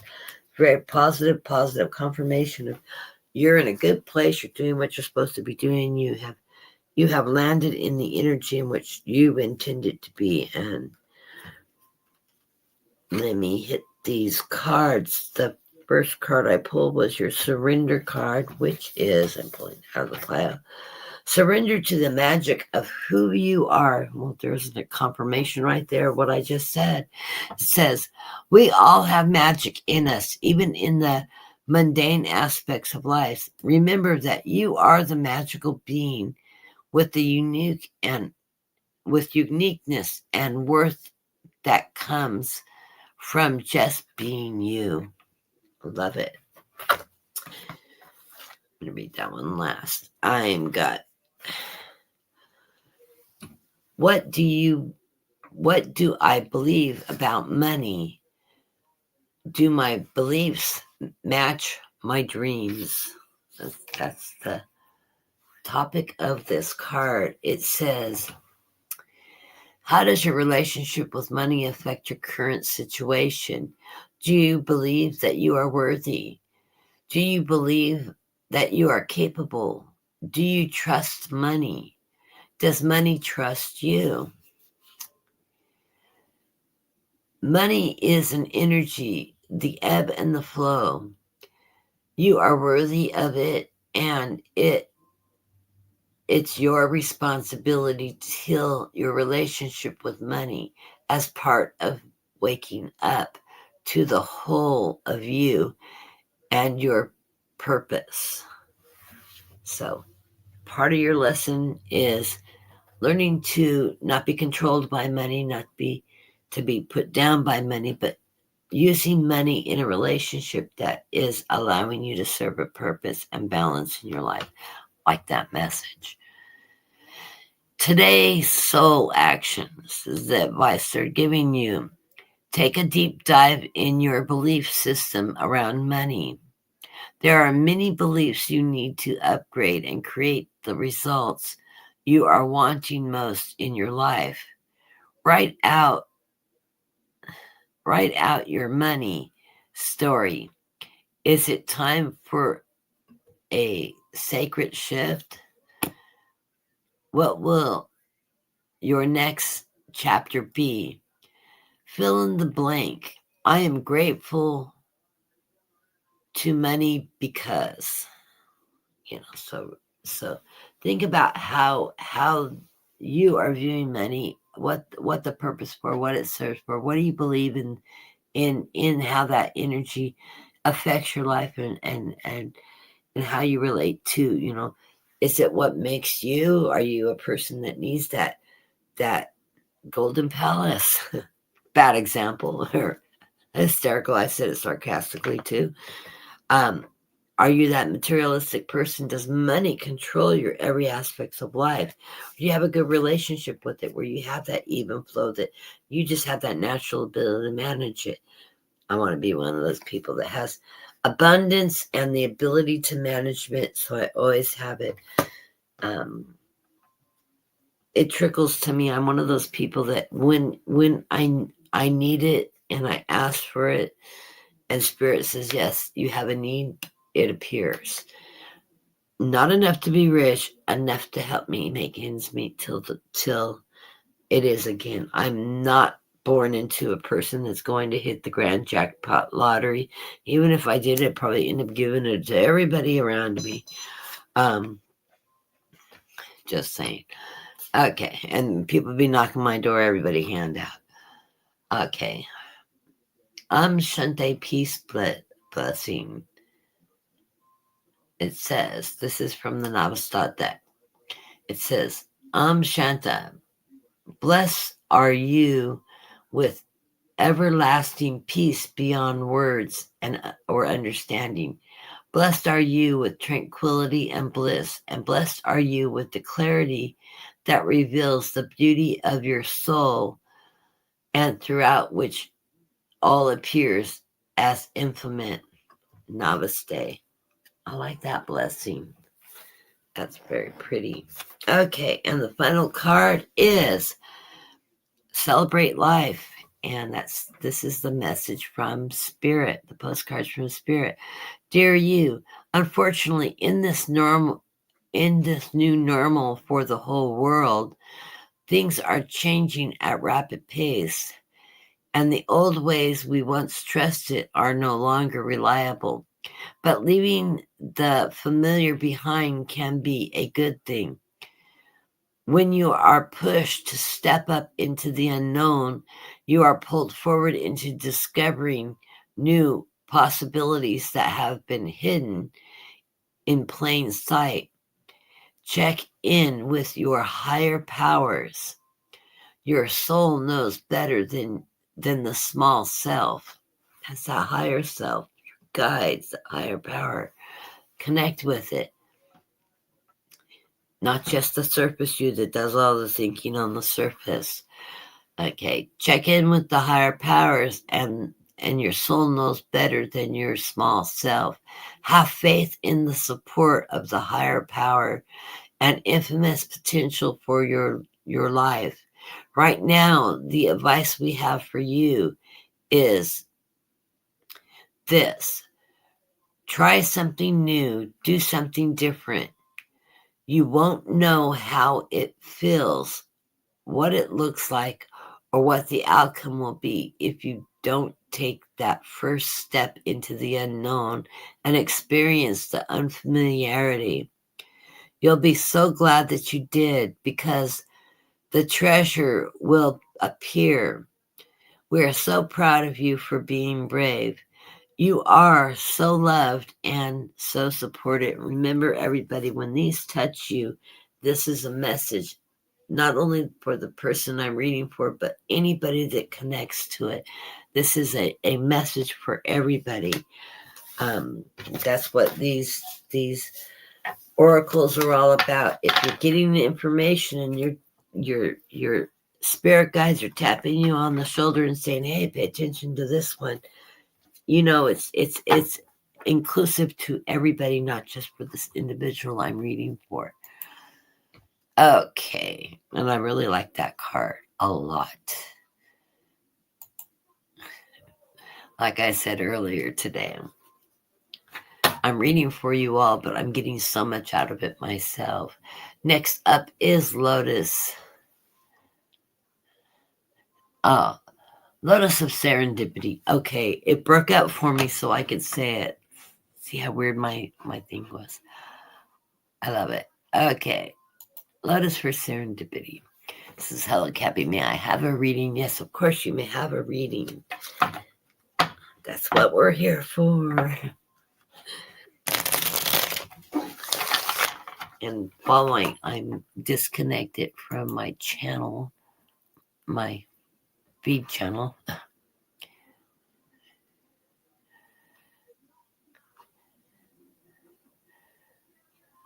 And Lotus is fine.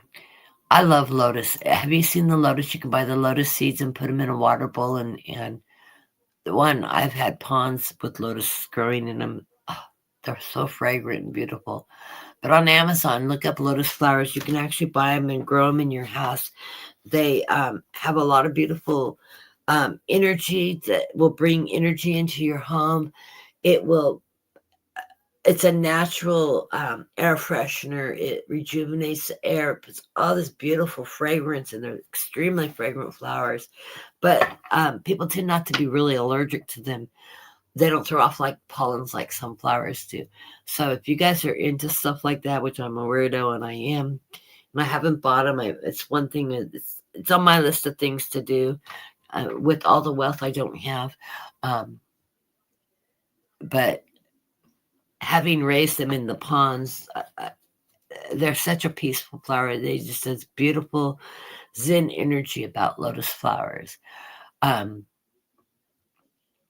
they're aquatic, so you literally drop them in like a flat bowl of water, drop a handful of seeds in there, and you end up with this bouquet self-watering. You don't have no soil, no fancy fertilizers, no extra feeding. Just drain the water out, keep the water clean, because you of course want that clean energy with that clean water running through them periodically. But very easy to raise and very, very cleansing.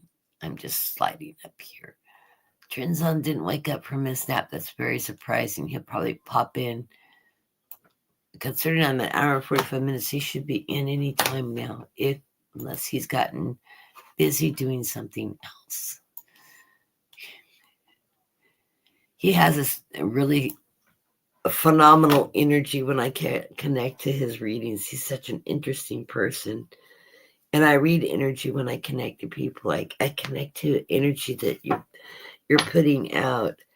I don't know how to describe that in people, but some people just have such a high frequency that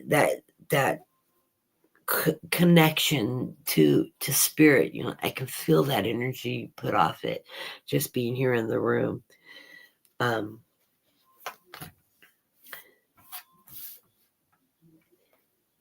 And then he's got that Midas touch. I always get coins for him, which is always, I would love nothing but a reading full of coins of telling me I have wealth, I have abundance. I just, yeah,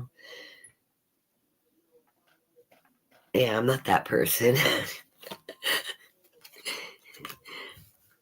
Want that reading as I'm getting kidnapped from my sister going to the casino. I just want a nice little, a couple $100 that would, just drop in my lap, friendly. Last time we went, I came home with, I won $140, and I actually managed to come home with 80 of it. So that was really nice. This time I came home with $12 and a handful of change. So yeah, see, abundance comes to me sometimes in very small forms, but I'm holding on to that $12 with dear life because I have 20 in my bank account. I get paid in a couple days, but I've got the $12 in cash in my purse still and 20 in my bank account till my paycheck pays. And that's, then I've got to do the adulting and pay all the bills. Nothing gets done with money until all the bills are paid. Okay. The underlying card of your reading, Lotus, is the Ace of Swords. And I hope not too many of you are living from paycheck to paycheck like I am right now. This is why I'm wanting to relocate and move, so that I have a better balance of what's going out and what's coming in is a little bit more friendly on my side rather than the paycheck to paycheck. And the fear of one catastrophic thing bringing me down. The underlying card, like I said, is the Ace of Swords. This is telling you that you're doing it right. You're standing in your strength, your power. You're standing up for what you believe in. It's a yes card to whatever your question that you put out there in fruition for. It is telling you, yes, things are going that direction that you're wanting to, because we all come on, even for a general reading, Spirit is going to pick up on what that is that you're needing a reading for. And yes, you're getting that yes card. The sun is shining on you. You cannot ask for better cards coming out. The Ace of Swords, that strength energy, that yes card, that your empowerment, and the sun shining on you. This is telling me that you're standing in that light. You're being guided. Things are falling into place where you want to be. And part of what's bringing you through this is that memorabilia, that Six of Cups, that nostalgia card. You have looked at your past. You're acknowledging your present, all the steps that have brought you here. You're giving yourself that acknowledgement of success and knowing that you're on the right track and acknowledging the lessons you've learned along the way. So you're not in a repeat of making the same mistake over and over again. You're in a growth process, learning from that. And it's allowing you to ascend into that higher energy, into your mental purpose. You have the ability to manifest too. Trust that ability. Put out there in the ether what your goals are, what you want to achieve, what abundance you want brought into your life, what it is you want guidance for from your spirit. They are listening and they are delivering. They love the path. And my guys are going, yes, yes, yes. They love the path that you're on right now. It is a positive path. It's bringing you in the right direction. You're following that beautiful path. It also, that reminder card to everybody, it keeps on popping up. Sever ties that are no longer serving a purpose. Don't live in the past when you get this nostalgia card. Don't allow that to get you stuck in, oh, I wish it was the way it used to be. No, you don't. You're not moving forward if you're living in your past. The things from your past you need to sever. Anything that's bringing you down is energy that is done and over with. Acknowledge the lessons you've learned. Sever the ties and the umbilical cord to people that are no longer serving you or drawing that energy, and allow yourself to free yourself from that energy and move forward in the positive now. Be in the present. The card's not here, but it is the message. Live in your present. It allows you to move forward and acknowledge the lessons you learned along the way so you're not repeating them. And with these cards, it's not a repeat. I love this. Coming into the reading, you have the Ten of Swords. You've moved past the chaos from the past and along the shoreline.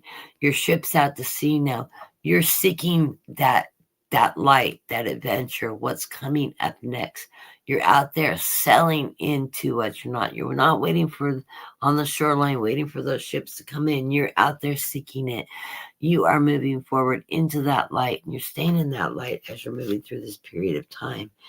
The Spirit of Swords is the next card right in the center of the reading. This is that message reminding you to keep in your power, to use your strength as a warrior. That sword is your truth. Stay in your truth, your belief system. Remember that it is always there for you. And this is a message reminding you that you hold that strength, that power, and that by staying in that energy is going to keep you on direction, on point, moving into that beautiful light. And what does it lead it to you? It leads you to celebration, to success with this Three of Cups, celebrating the abundance that you receive, the happiness, the good things in life, your achievement. And this is Spirit, clinking their cup with you, saying, great job, you're doing a great job, you're right on track, you're moving in the right direction as we shine our light down on you, and you manifest and work that energy towards very positive things. This is everything that you're contributing, not only to yourself, but everybody around you.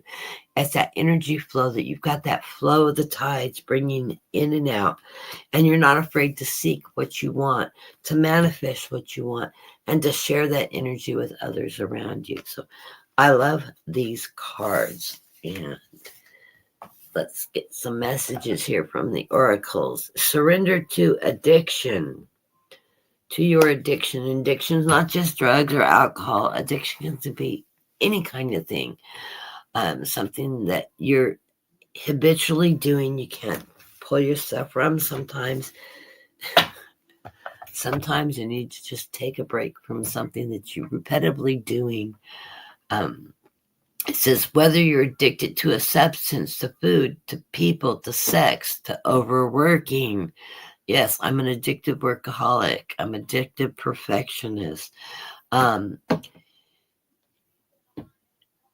Take action to begin to heal the addiction and replace it with healthier alternatives. So, if you're like me and you're perfectionist, everything has to be right. All the I's are dotted, the T's are crossed, blah, blah, blah. Allow yourself to make a mistake. Don't worry about some of that. There may be a flaw in it.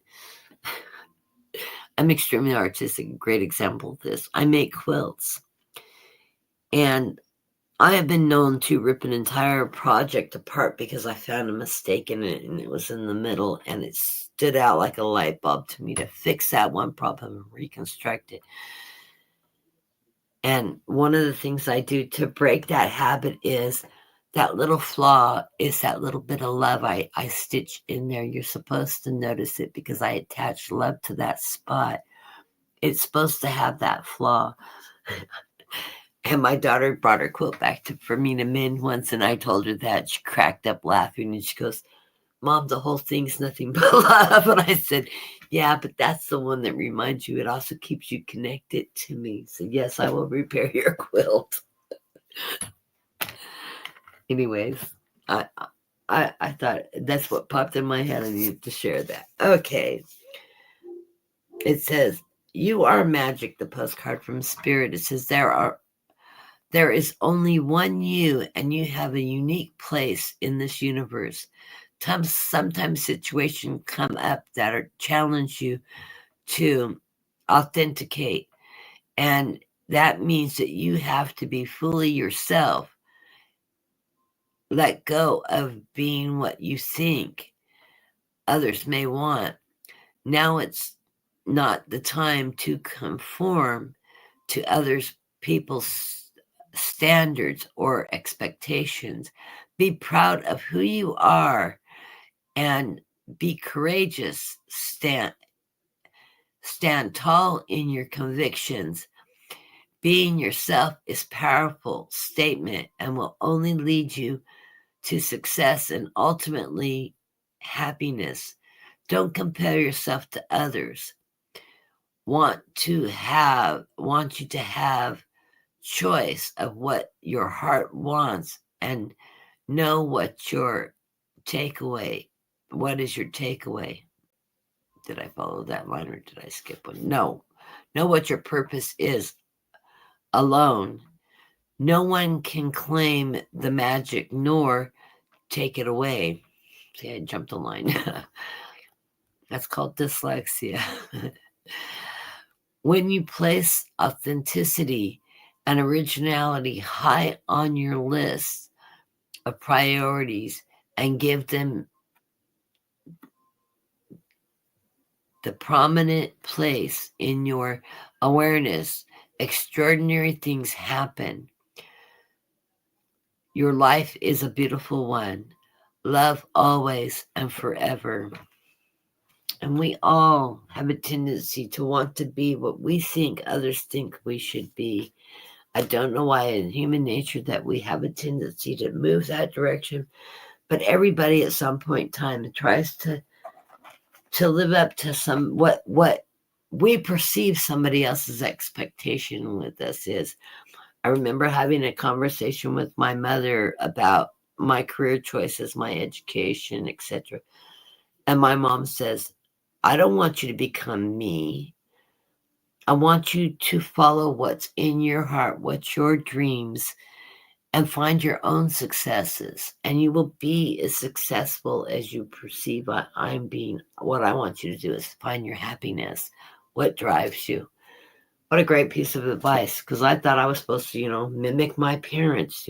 There are parents out there that tell their kids, you are going to become this because I said so. I have a couple cousins that have done that. One that was a phenomenal scientist and into engineering and flight and everything else with things that are and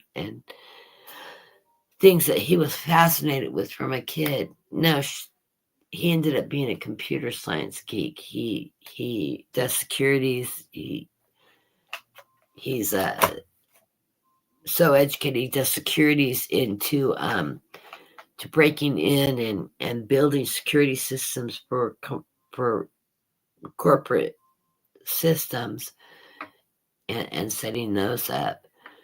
And he's really good at it, but his love is the nature, the flight, and he's also a photographer. He's never let go of that love. It shows up in his photography. It shows up in all the places he goes. That base of science that he should have followed, I've always felt in my heart, rather than his parents saying, no, you need to take your abilities and your skills and focus in here because that's where you can make money. Not everything we do is supposed to be a money-driven thing. And I think what he does as a hobby is how he fulfills that, not having done it as a career. But when we make our careers our hobbies, all you can get is happiness. So, the soul truth, the statement on the card is, what am I waiting for someone else to do it for me? I don't think so. I think you're a self-serving leader. You drive your own cart. Are you waiting on someone else before you can take the big leap? What if you were to take life into your hands and forge your own unique path? I think you're already one of those people. Yeah, my guys are saying, yes, you are. You're a self-motivator. Put your heart into action and ask yourself, what risk can I take to move forward, move towards your dreams? Make a decision and do it. No more waiting for others. Do it scared. Take that leap. Of course, we all need that motivation. Even if we're self-motivated, we need to take that little extra leap of faith that is going to lead us in another direction. Today's soul action is no more thinking, only doing. Be brave and you will discover what you are really made of. Wild soul, strong heart, can't lose. I love that. Cheering you on, encouraging you. Break the norm.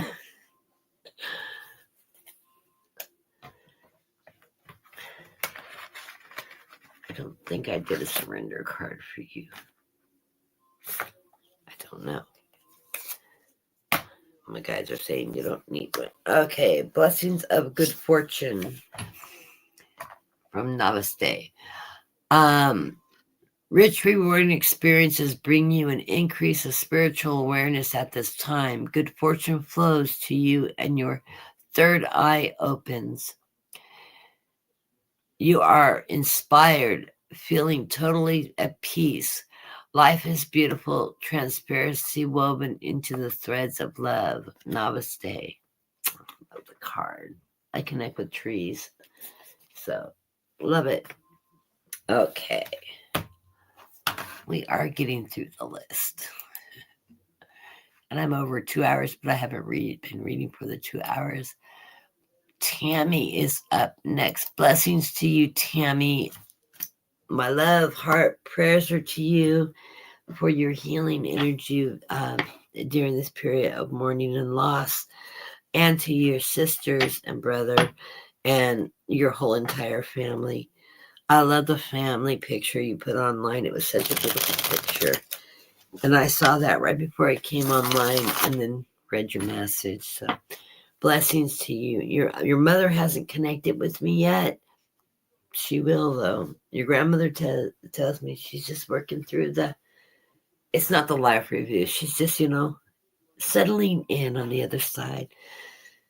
And that wow of how bigger and better than the mind can imagine from this side. Those of you that haven't had a near-death experience and seen the other side, it is undescribable. Absolutely, totally indescribable. You think of the biggest colored, saturated, beautiful thing you've ever seen and then amplify it, because there are not names for the colors and the energy and this bath of just overwhelming love that is there when you cross over into that energy. Unbelievable energy.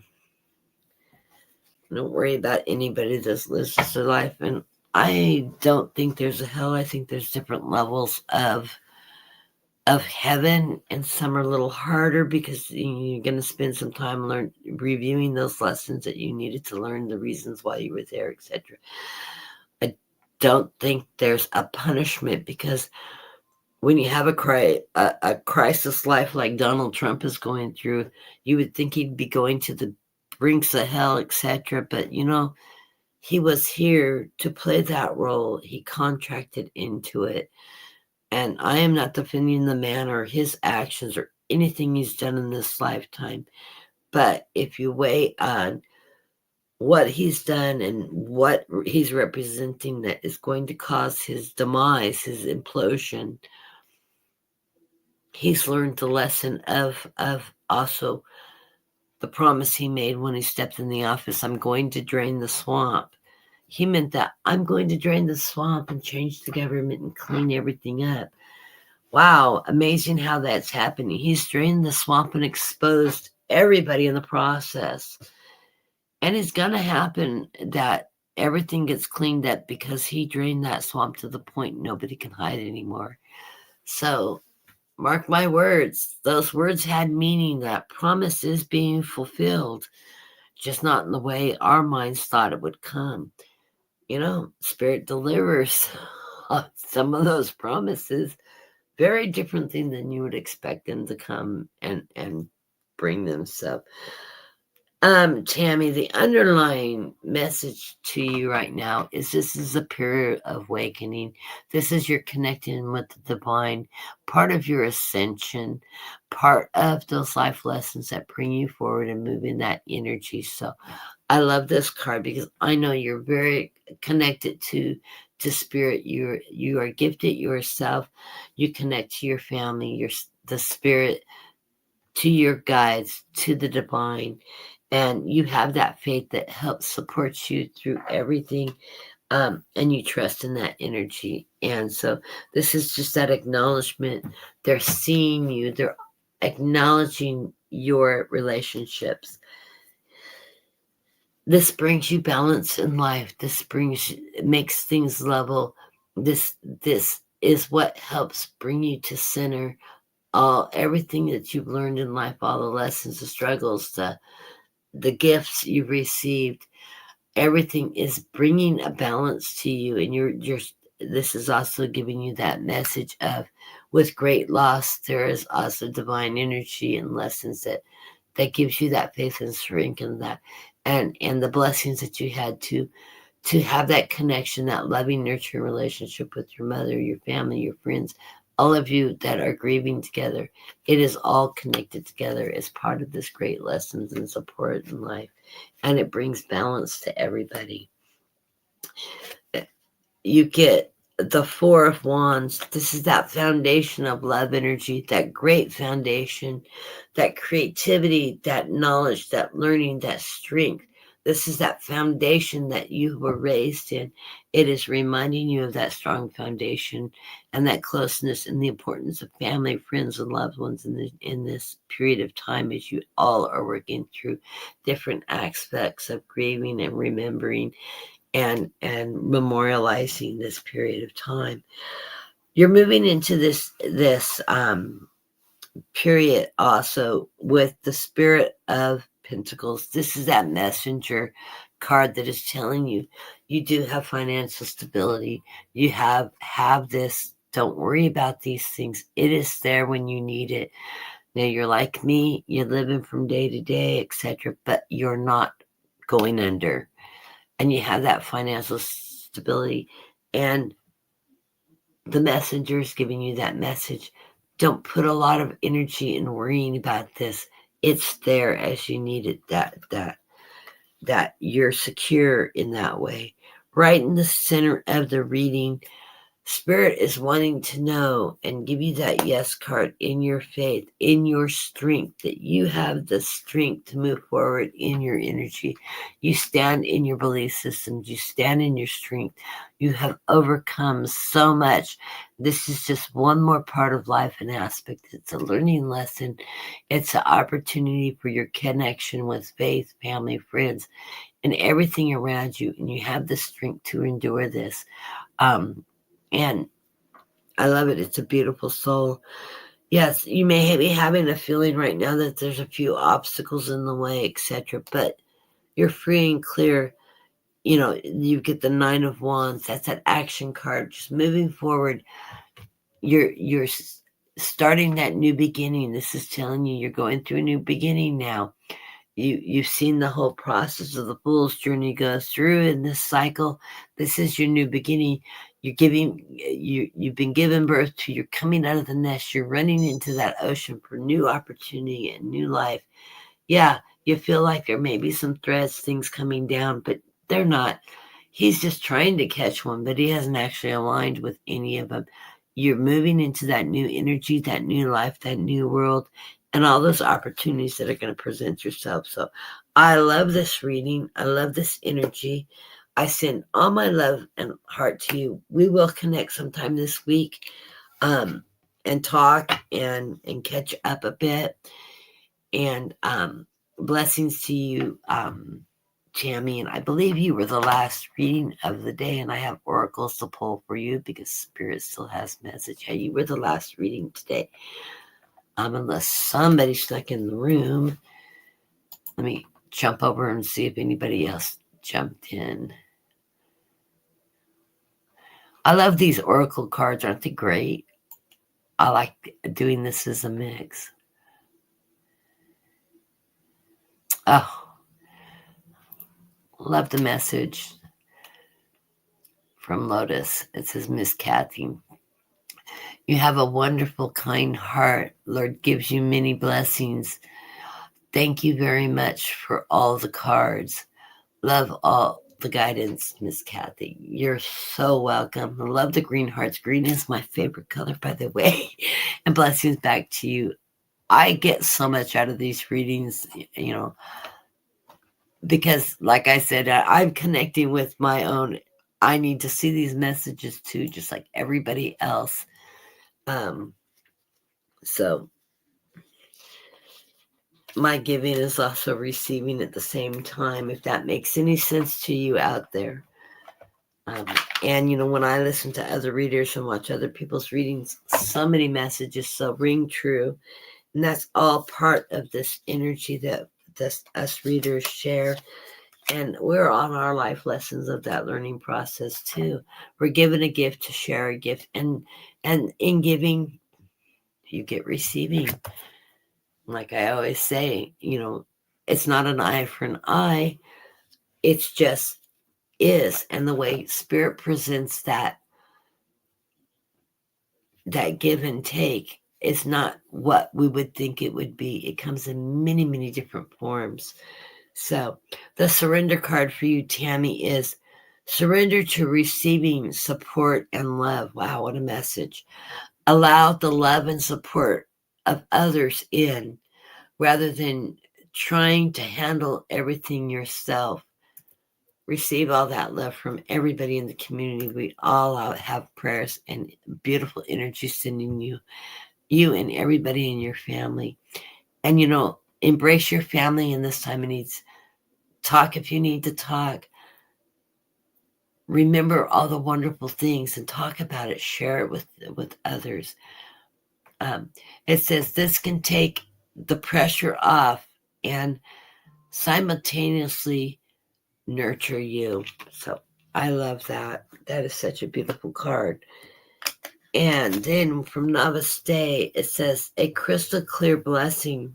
This is gonna be interesting. You are soon blessed with a great clarity. Your destiny is calling, and your soul is shifting its infinite wisdom. You are blessed, protected, and guided in all that you do from this moment on. I love that. Look at this beautiful card. It reminds me of like the Indian and them doing the praise with the elephant, which is a huge symbol in the religion. And I'm not pulling the ties right now. Information I know, and I'm not retrieving it, but yeah, and it is look at the hand on the elephant holding its hand up with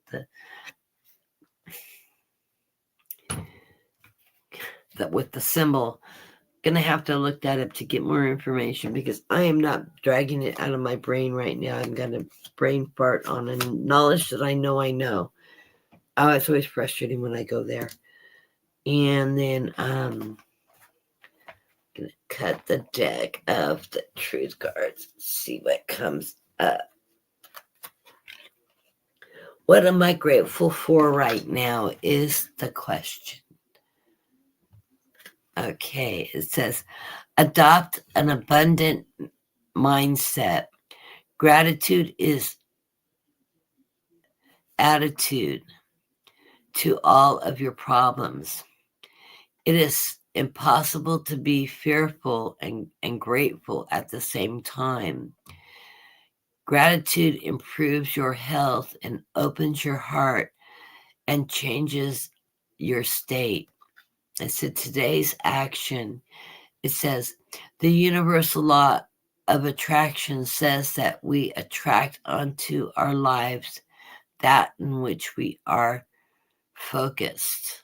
So when you're focusing on what you're wanting to achieve and to receive, you are granted that. Laws of attraction. It says, close your eyes and put your hand on your heart and think of 3 things that which you are grateful today. Notice the abundance growing from within.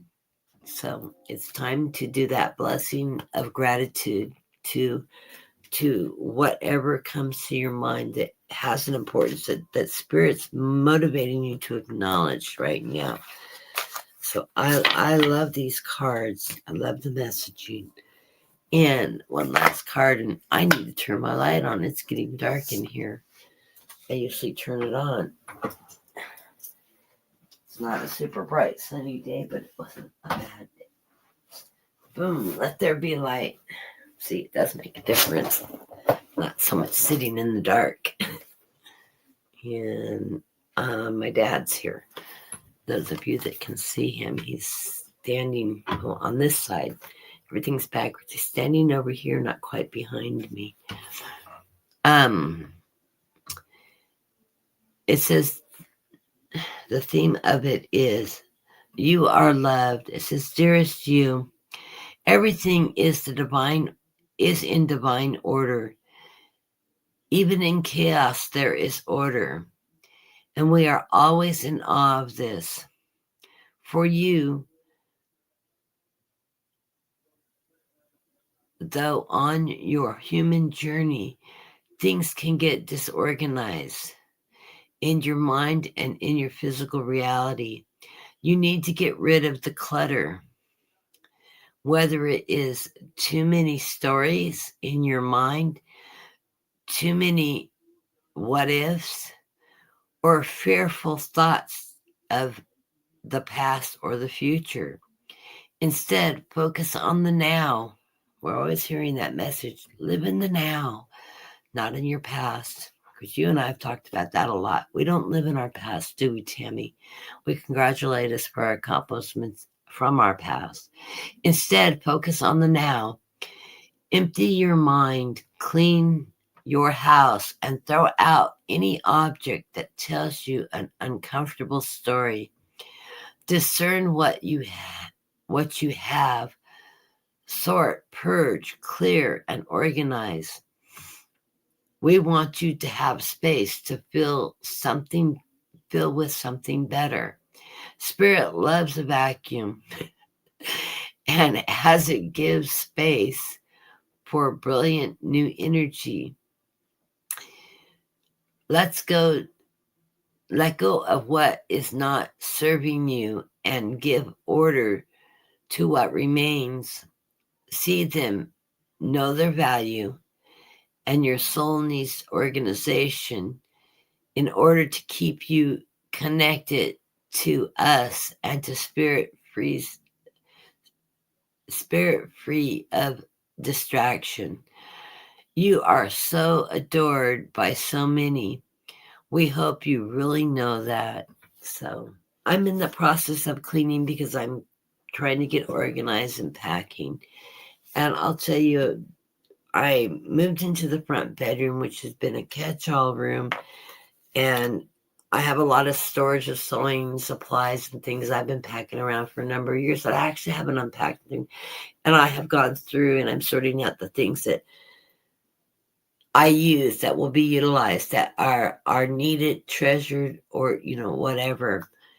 And things that is going to become something for the future and serves a purpose. And I've got rid of the junk. A lot of it clothes. I found clothes from when I was really heavy. Mind you, I used to weigh a lot, well over 200. And I used to wear 20 and 22 women's clothing. Those women out there to get it. I wear a 10, 12. I'm 5'9", so I'm very tall. And I wear a size 12 now and some size 10s. I'm never one size. I'm a 10, 12, or I'm a 12, 14. It varies. But I always falling in that range now. I am half the person I used to be physically, which is a comment I made to my son-in-law, who has dropped down into the high 170s now when he used to weigh over 300 pounds. What a difference it makes. But I had clothes from back when I was working. I've been retired over 10 years. I've gone through for a donation pile of good quality work clothes that are basic in style still. Just I'm very conservative dresser in business, so I've got that wardrobing that lasts the test of time because I'm a very conservative dresser. I'm a Pisces. I have a wardrobe that goes everything from mini skirts to hippie yippie to I like to exercise, which I actually do. I do yoga, and my retirement outfit is usually leggings, yoga pants, comfortable t-shirts, sweaters, sweatshirts.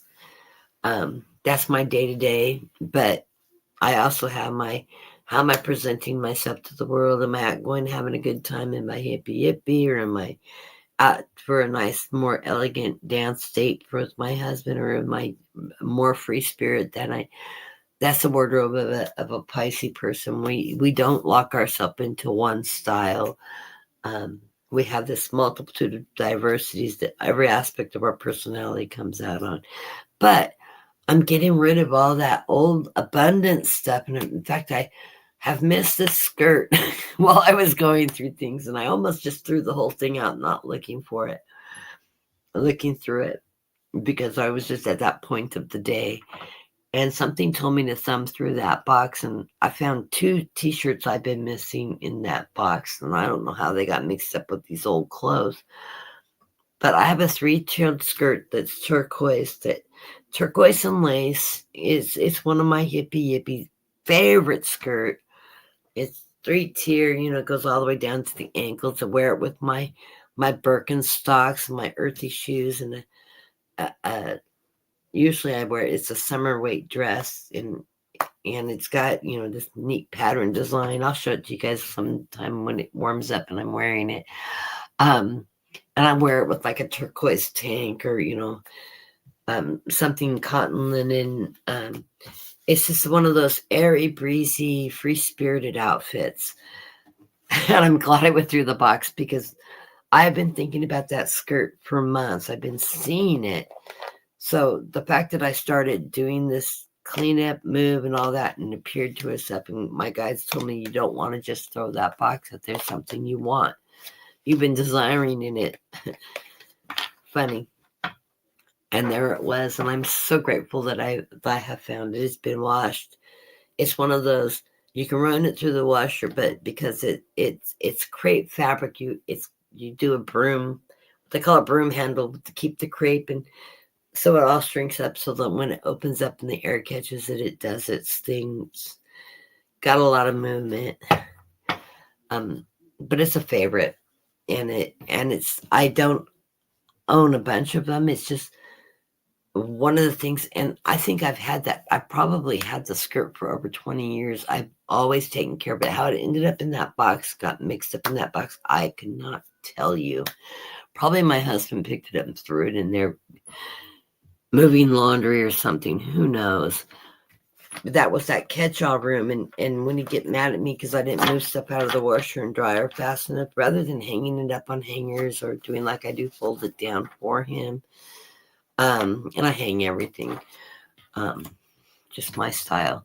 I fold down what certain things that need to be folded. Most everything goes on a hanger. But he'll get mad, throw it into that spare room that nobody goes in, because it's a guest room. And of course, if we have a guest, I'll go in there and clean that room so that they can comfortably land. But I'm moving into that bedroom now as my room. And I have found things I've been missing for a while in that room. And it makes me a little bit mad, but, it's too too long ago that when he's probably thrown it in there that I've been missing it, that I'm running across a few things. So I'm reintroducing some of those. I need to downsize my, I was talking to Dean and I said, yeah, I'm not hard on clothing or anything. My husband's always saying, you get something new, you got to throw something out, especially shoes, because I am a woman that likes shoes. But I have shoes I've had 20 years. They're in perfect shape. I've taken care of them. I'm not hard on shoes, and I have expensive dress shoes that, $100 pair. I never pay $100 for shoes. But I have $100 shoes that I've gotten on the sale rack for $20 or $30. I pay $20 or $30 for all leather soled dress shoe because I worked in a law office and I dress that way, and when I'm in the cities and they have sales of things that are that higher quality, high end, and it's been put on a clearance rack someplace, but it's nothing wrong with it. It's a classic shoe. I have them. Why would I throw them out? I may not be wearing them every year, but if I do need to dress up to go someplace where I need to dress appropriately at that level, I've got the shoes to wear. I've got brown, black. I kept one pair of everything. I donated the rest. I kept the most comfortable ones. I don't wear heels anymore, but I kept the ones that I can wear that I can balance on because with the MS, we have imbalance problems. So you're not going to stand on a 3-inch stiletto, not that I ever wore them, but I have a comfortable lower heel in a dress shoe that dresses up well, that I can wear any time of season, winter or fall, depending on how I'm dressing it up and down. And they're all in boxes with, support, packed properly so that they won't deteriorate or anything. And of course, they're all leather with the leather soles. They're they're higher end shoes. I have never paid full price for anything. I've always lived on a budget. I grew up as I raised my daughter as a single mother with one income. And yes, I had wonderful support from my family, but I'm the one that financially, took care of things, including my own wardrobe. And I did very little. I made a lot of my own clothes. And, back when layaway was a thing, I would hit the off-season expensive stores like Nordstrom's and hit the Nordstrom racks and and when I lived in Oregon, when I started working, wool suits, and I worked in an area that you dressed for work. It was just part of it. It didn't matter if you were a support staff, a clerical staff, or you were in management, you dressed. Not that they paid us enough to afford those wardrobes, but how I ascertained them is they had layaway back then, and I would buy this $300 suit. I get it on the clearance rack for $50 at Nordstrom's rack. It's off season. They're getting rid of their inventory, etc. And I'd put it on layaway. And back then they ran the layaways over like 3 months to 6 months, whatever. I didn't need the suit till the winter season hit. And I would allow myself a budget, and I would stagger things on the way. If something came off, I would start another one. And that's how I built that type of wardrobe. I didn't buy a lot of pieces. I was raised that everything you own in business to wearing to work had to be interchangeable. So I could get 4 or 5 new blouses and take those 5 blouses that would tie into 3 different suits and slacks and jackets and intermix them and have 15 or 20 outfits with 5 blouses, a couple of standard suits and classic jackets, and make multiple outfits out of it. And I could wear the same slacks and jackets several times a week. I had several so I could alternate them. And it looked like a completely different outfit. Nobody went, she owns one blue jacket, she owns one black jacket, she owns a tweed jacket, If you wardrobe that way, you can build a lot and have a lot of statement for little money. So I got a lot of clothes, and I gave my sister a lot when I cleaned out this closet here in this room, because this was an overflow of clothes that I had outgrown, but they were all on hangers still. And I've saved some skirts and stuff that I've made that it doesn't matter if you're size 20, if you're a size 12, they still fit because they're elastic waist and elastic stretches, and I use really good quality elastic. Classic A-line stuff. They have some wild prints and stuff like that, but they're in my colors and my style. And so yeah, so I kept a few of those that if I did need to dress up, I have them. I can throw a solid, I have a lot of solids in my wardrobe. I throw a solid sweater with a really printed dress on, throw a pair of matching whatever shoes that I still have, and I can dress up in a snap. And I even have a few really nice blazers and stuff, which I actually integrate in my now wardrobe because blazers can dress up and down. But, I've held on to things like that. I'm trying to minimalize those. So do I need 4 outfits, a multitude of colors, or do I need I need this or that piece just in case I have to go someplace for business. I've also got several party type dresses that I don't have any long ones, but different levels of how dressed up do I need to be.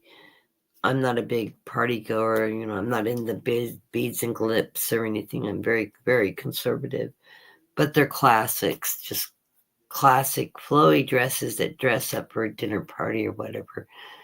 And I've had on occasion gone to events like that where I needed to, and I don't have the money on a whim. I got an invite 2 weeks ago to go to this event where I need to be more formal. I don't have a budget that allows me to have to buy a new dress, but I have a few in there that are appropriate for whatever level. It's not something I'm not that party, rubbing elbows with the wealthy or anything like that. But if I'm invited to something or an event or a gathering that I need to be dressing at that level, I have a little bit in my wardrobe. I can make it work, and even the shoes to go with it. So yeah, but I do love classic Oxford closed-toe shoes, blocked heels, they go with suits and pants and stuff like that. I still throw them on with jeans sometimes. They're my more casual dress, slacks, pants, shoes, and stuff like that, but they're still really comfortable, and I don't wear anything that hurts my feet. So, I have that kind of stuff built up, but I do need to thin it down because I really don't need a wardrobe for a career, a party. I'm not living that kind of life anymore. And so I need to donate that kind of stuff. And because I am such a classic dresser, when it comes to stuff like that, what I can donate hasn't gone out of style. It's still wearable, and it's in great shape. I've always taken care of things like that. And so I need to allow myself, which is all us women know, it's really hard to get rid of clothes, because God forbid if we put 20 pounds on them, we may need to have to re-wardrobe. The way I'm looking at it right now is with all the surgeries and health problems, I haven't changed sizes. I go up and down, one size down and one size up. And I've been about the same for the last 10 years. I'm not going to become so heavy that I need to wear a size 20 anything or an 18 or a 16. They just don't fit. It's time to let those things go and put it out there in the universe that somebody else may need it, and it'll end up on a thrift rack. I do donate a lot of things, especially the dress clothes and stuff, to the women's shelter where people are getting back on their feet and they're reintroducing themselves into careers and education and all that. I find that I love to donate to there because I know the people that run the sheltered women's shelter, their thing, the employees there are not going through and snatching things up for themselves. They are making sure they go to people that are getting back on their feet. So I love that. Where like at the Goodwill and stuff, a lot of the employees there will go through and snatch up a lot of the good stuff, and it never goes to the market, which is what the intention of it's for. Anyways, I love you all. I bless you. Tammy, I will talk to you later in the week. Let my week unfold a little bit because I've got several things at the beginning of the week, doctor's appointments and stuff like that, to get my husband through his doctor's appointments. And he's starting physical therapy, so that's going to be an interesting one. What I'm afraid is they're going to tell him, no pain, no gain. And he's got 2 discs that are crushed in his back, and he's going to listen to them. And I keep warning him and keep on reminding him, your back surgeon told you in physical therapy, pain causes injury, not strength. So do not overpush yourself. Do not allow them to push you beyond to the point of pain, because you're probably injuring yourself. And the last thing I need him to do is to finish breaking and re-breaking his back. I don't think I'll make it through another surgery like that without having to kill him and take him out of his misery. I'm joking, of course. But yeah, he's been a bit of a nightmare through this long road of recovery from back injuries. So anyways, I want everybody that's in the room still, and I think it just may be you and me, Tammy, but to have a blessed week. I hope you're not getting hit by that storm that's going through the West Coast, and I don't know how Tennessee's falling in on that. My daughter's winter storm in New Jersey was supposed to happen at about noon tomorrow. She was out getting last minute things done so she can lock down with her family. She called me to chat while she's getting everything done, and it was pouring down rain. And she goes, yes, this is the rainfall before the storm. And I said, well, you know it's coming when the rain turns to frozen rain, which in California they call snow, but in the rest of the world we call hell. And then it'll be followed by a little bit of sprinkling, and then it will start snowing. An hour later, she sent me a picture of the snow that is covering her driveway and yard now. It didn't make it till yesterday. It was like 1 o'clock my time, which it was noon when she was running around my time when she called me. It came in early. But she had gotten the milk, the bread, the cheese, all the things, the prescription drugs. She's got a child at home, got in and out of the doctors and all that done. So she was ready to lock down. And was very fortunate she got it all done, and she got home because I could see the fresh snow tracks when she backed in the driveway. Hadn't stuck to the point that she had to, and she has a really steep driveway, so she has to gun it to get parked at the top of the driveway when it's slick, and it hadn't stuck to, you could see she just normally drove up the driveway. Since she parked right in front of her husband's car, if she'd have drove up that driveway like she did to park her car when it's sized over, she would have probably totaled his car. But anyways, blessings, Tammy. I will catch you next week, and have a wonderful week moving forward.